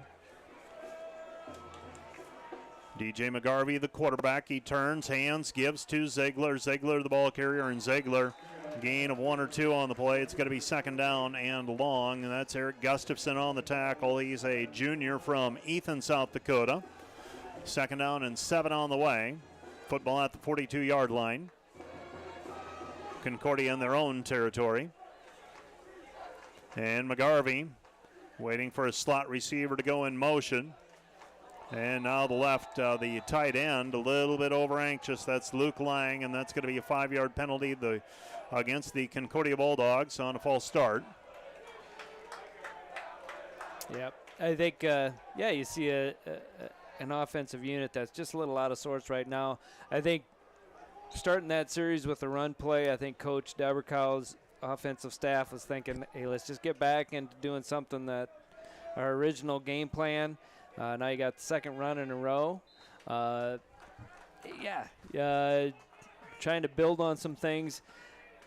They've conceded this game because, they're not going to come back and win, and they understand that. So trying to build on something and get some positive yards, but the Dordt defense up to the challenge. Concordia up to this point 1 yard net rushing.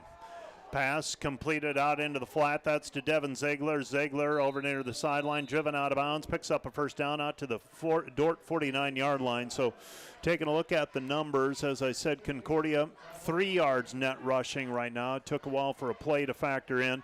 They've thrown for 206 yards. It's been tough for the Bulldogs on offense here this afternoon. Handoff Ziegler.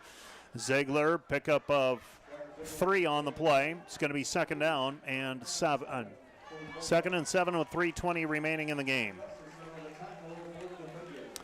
Well, the Dordt defenders will go into the bye week 3-0. They'll be off until 2 weeks from today, and they travel to, I believe it's Hastings, Nebraska. Haven't even looked that far out on the schedule. Pass incomplete, intended for Luke Lang. Lang matched up with Chip Casey over there. It'll be second down and 10 at the 3:06 left to go in the contest. Yeah, and even that pass play, when a defense knows you're going to most likely throw the ball, boy, it's tough to get people open, and see some frustration from the quarterback, McGarvey, on that last play. Handoff, and nothing there, and a tackle made by the defenders. That's Isaac Kakmarinsky, the freshman from Pella, Iowa. And you may remember the last name, Isaac, the younger brother of David, who graduated a couple of years ago. He's, last time I checked, law school, Drake University. So that's the only time I'll refer to him as David's younger brother, because I know younger brothers don't always appreciate that, but there's your lineage there, as Isaac Kakmarinsky, the freshman, coming in and making the play. It's going to be 4th down and 9, and the Bulldogs are going to punt. Well, great defensive play. He had the window and shot the gap and was able to make the play in the backfield. Thomas McCullough calls for the fair catch at the 20-yard line. It'll be 1st down and 10 for the defenders at their own 20. And with 2:17 left to go in the game. Yeah, you're going to see some different bodies on the field most likely here. Get some other guys some playing experience at the varsity level. And the chances to do that are so limited. And so when you have that opportunity, especially they had a junior varsity game, I believe it was last Monday, this past Monday, get called off because the opponent had trouble with their quarterbacking position. So it's a lot of work if you never have the reward of the game. And Ty Clemens in the game here hands it off for the defenders. And that is, once again, Daniel Dickerson on the carry. It's going to be second down. Second down and long. Defenders aren't going to do anything fancy here. There's 2 minutes remaining, and they'd love to just run the clock out. Yeah, it would be nice to pick up 1 first down and then be able to go victory formation, or just keep the ball on the ground and let your guys play. This one will go down to about the 129 mark before they have to snap it. If Ty Clemens elects to let it go that low. He's the Liberty, Missouri native. Handoff to Dickerson. Dickerson hurdles a would-be tackler. And he is brought down by Isaiah Connor in the Concordia secondary, and that'll do it. Now the math works out. You can run out the clock. Coming to the sideline, that's Ethan Hansen. He'll check out of the ball game. When you stack up the numbers, it's going to look pretty good for the Dordt defenders here today, offensively and defensively. Ty Clemens, victory formation for the defenders. Dordt's going to go to 3-0. They're going to be off until 2 weeks from today when they go on the road to Hastings. Well, and nothing better than to go into your bye week with just a solid effort, really, both sides of the ball. Took care of business today, really played well. To give up 7 points to a team that's been averaging over 30. That's a great defensive effort. Again, but your offense doing positive things, keep the defense off the field, and putting points on the board just gives a lot of confidence to the team. They take one knee. Now it's down under 40. They'll take another knee, and that's going to be your final. The Dordt defenders go to 3-0 for the season as they defeat the Concordia Bulldogs this afternoon, 38-7. 38-7, your final. Stay tuned. The Wireless World postgame show is up next. Let's take a 2-minute break. Back with more after this.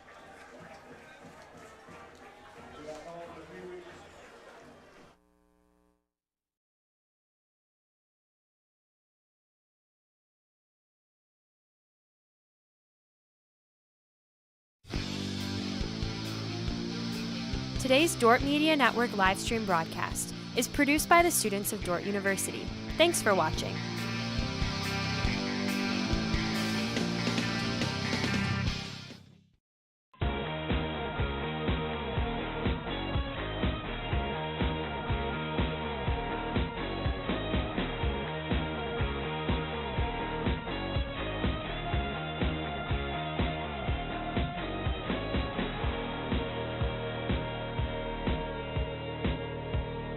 Defenders get it back. Langmeyer cross court. Got it again.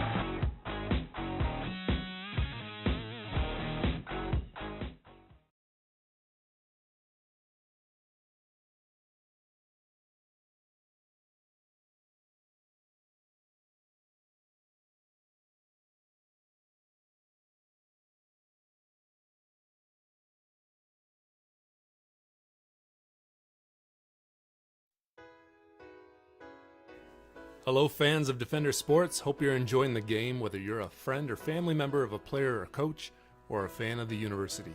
These players and coaches have put in hours and hours of practice and it shows.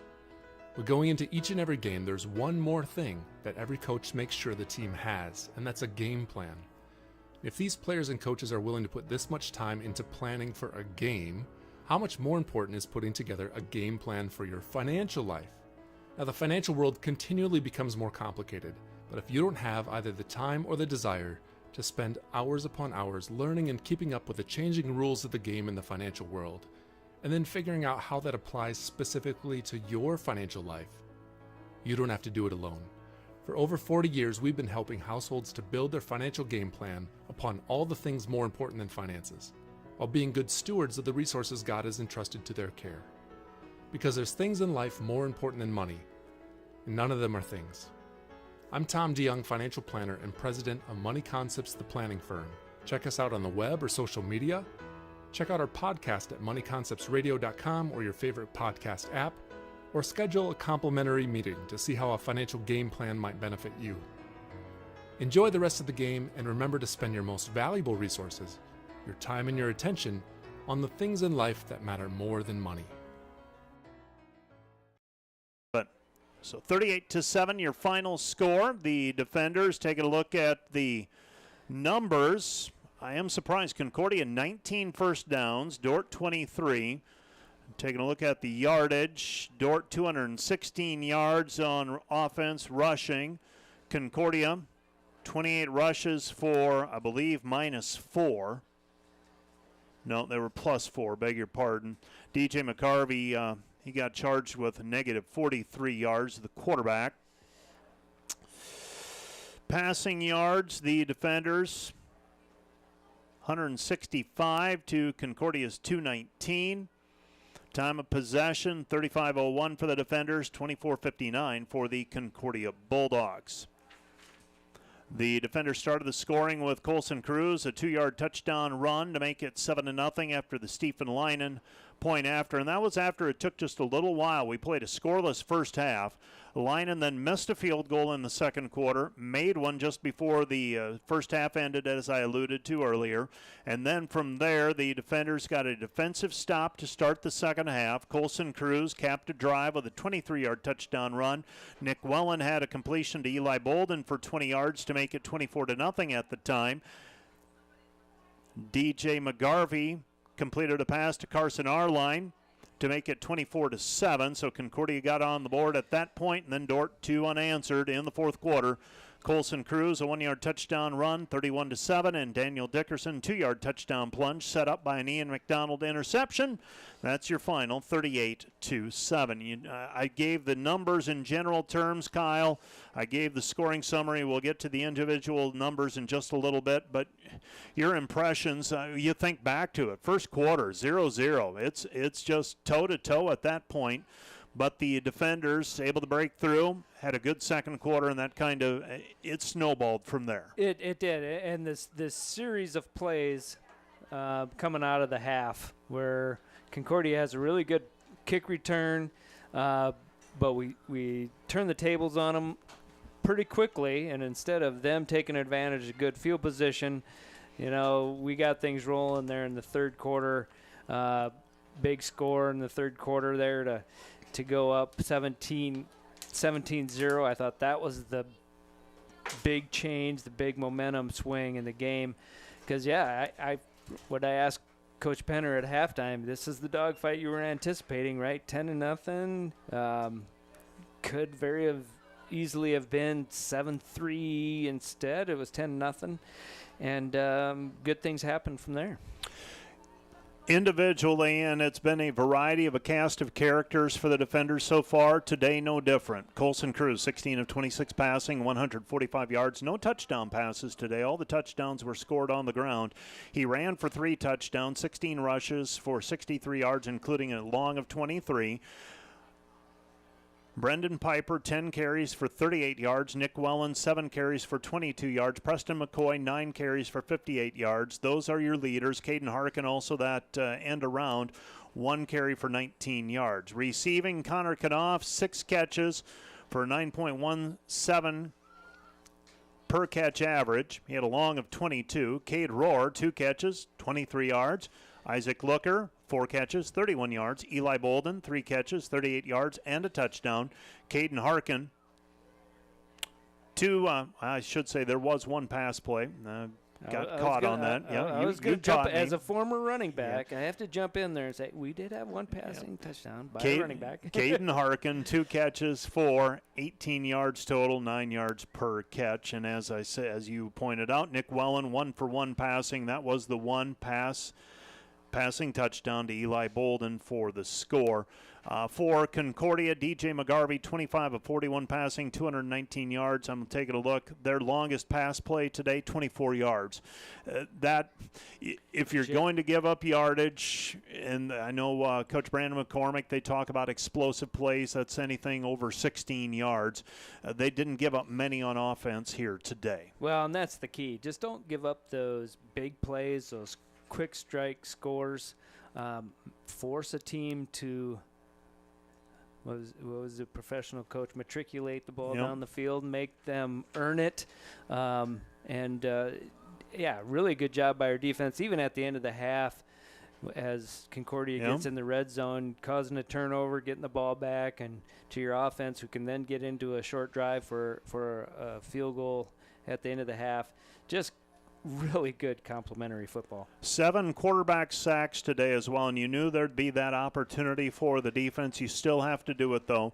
2 quarterback sacks for Drew Dom, 2 quarterback sacks for Jessup Leakey, 1 each for Cooper Hidalgo, Tyler Wieringa, and Eric Gustafson.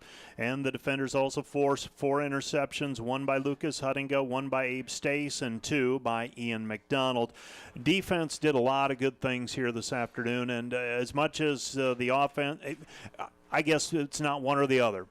As you said, complementary football, and they did very well today. Yeah, and I thought Coach McCormick did a great job of dialing up some blitzes at the right time to force some of those sacks, maybe to force some turnovers. Yeah, just a solid effort all the way around. Around the conference, Morningside has beaten Mount Marty, ends up stretching it out 47-14. Northwestern a winner over Doane 51-7. Hastings defeats Jamestown 17-10. That was closer than I anticipated. Midland leads Dakota Wesleyan and Mitchell at halftime 26-13. And over on the soccer pitch, the Dordt defenders have stretched it out to a 5-0 lead. Jocelyn Terpstra, her second goal today. Ellie Stewart also with a couple of goals, and Karina Tell had a goal for the defenders as well. So, don't know how the hockey team did or is doing. They're down at Kansas in Lawrence, Kansas, taking on the Jayhawks. Lost last night. But we're going to take a little respite from football. And you take the bye when it comes. When you're playing well, it's like, I'd love to have one next weekend. But at the same time, a week off during a football season is never a bad thing, in my opinion. No, you have some guys that are probably dealing with some aches and pains, that we haven't seen Connor Dodd yet this season. Right. I'd like to see I'd like to add him to the stable. Absolutely. We have a lot of weapons on offense, and that was a big one that we haven't had yet through the first 3 weeks. To get Connor back healthy, feeling good. I think he was on the verge. If today was late in the season, you probably he'd probably be ready to go. But if you can rest him for a couple more weeks, get him 100% healthy, that's the kind of thing that's going to keep him on the field down the road as well. I'm taking a look at the schedule just to make sure I don't mess this up. I know we have the bye week next week, and the Defenders will be on the road at Hastings on September the 30th, and then home with Midland on October the 7th. So 3 weeks from today is the next home game for the Defenders, hosting a Midland team who you talk about a rivalry that has developed quite nicely. That is a rivalry that has had several close games over the last years. We're not going to overlook Hastings by any means, but the next home game should be a dandy. Yeah, and yeah, exactly. You can't overlook Hastings, especially if you go. That's a long road trip. Coach Franzen's kind of changing the attitude over at Hastings, and they're a different team this year than what they've been. And each year is a new challenge, so we're going to have to play well 2 weeks from now on the road, and the next two, it doesn't get any easier. No, that's for sure. So it escalates as the season goes. Absolutely, and there's just more to play for. So you want to play your best. You want to keep improving, and like we mentioned, to get a guy like Connor Dodd back offensively, just an added weapon. Get guys healthy. We did Jungling play at all defensively here he today? Did. Yep, he did. He was cleared. Second half. So. Yep. No, he was actually cleared. He played the first. He was in the starting lineup. So. But yeah, you get guys back healthy and everybody good to go. Yeah, it's going to be important down the stretch. 3-0 heading into the bye week. Next action, next broadcast on KIHK will be Wednesday evening when the Defender volleyball team goes to Briarcliff in Sioux City. That'll be a Wednesday night match. We'll also have volleyball next Saturday as well, with the football team being off. That'll open up the schedule a little bit for the volleyball contest, and then we just keep knocking them off from here on out. Next football broadcast will be 2 weeks from today in Hastings, Nebraska, and that'll be a 1 o'clock kickoff there. That's going to do it for our broadcast. For Kyle Achterhoff, I'm Mike Biker. Have a great afternoon.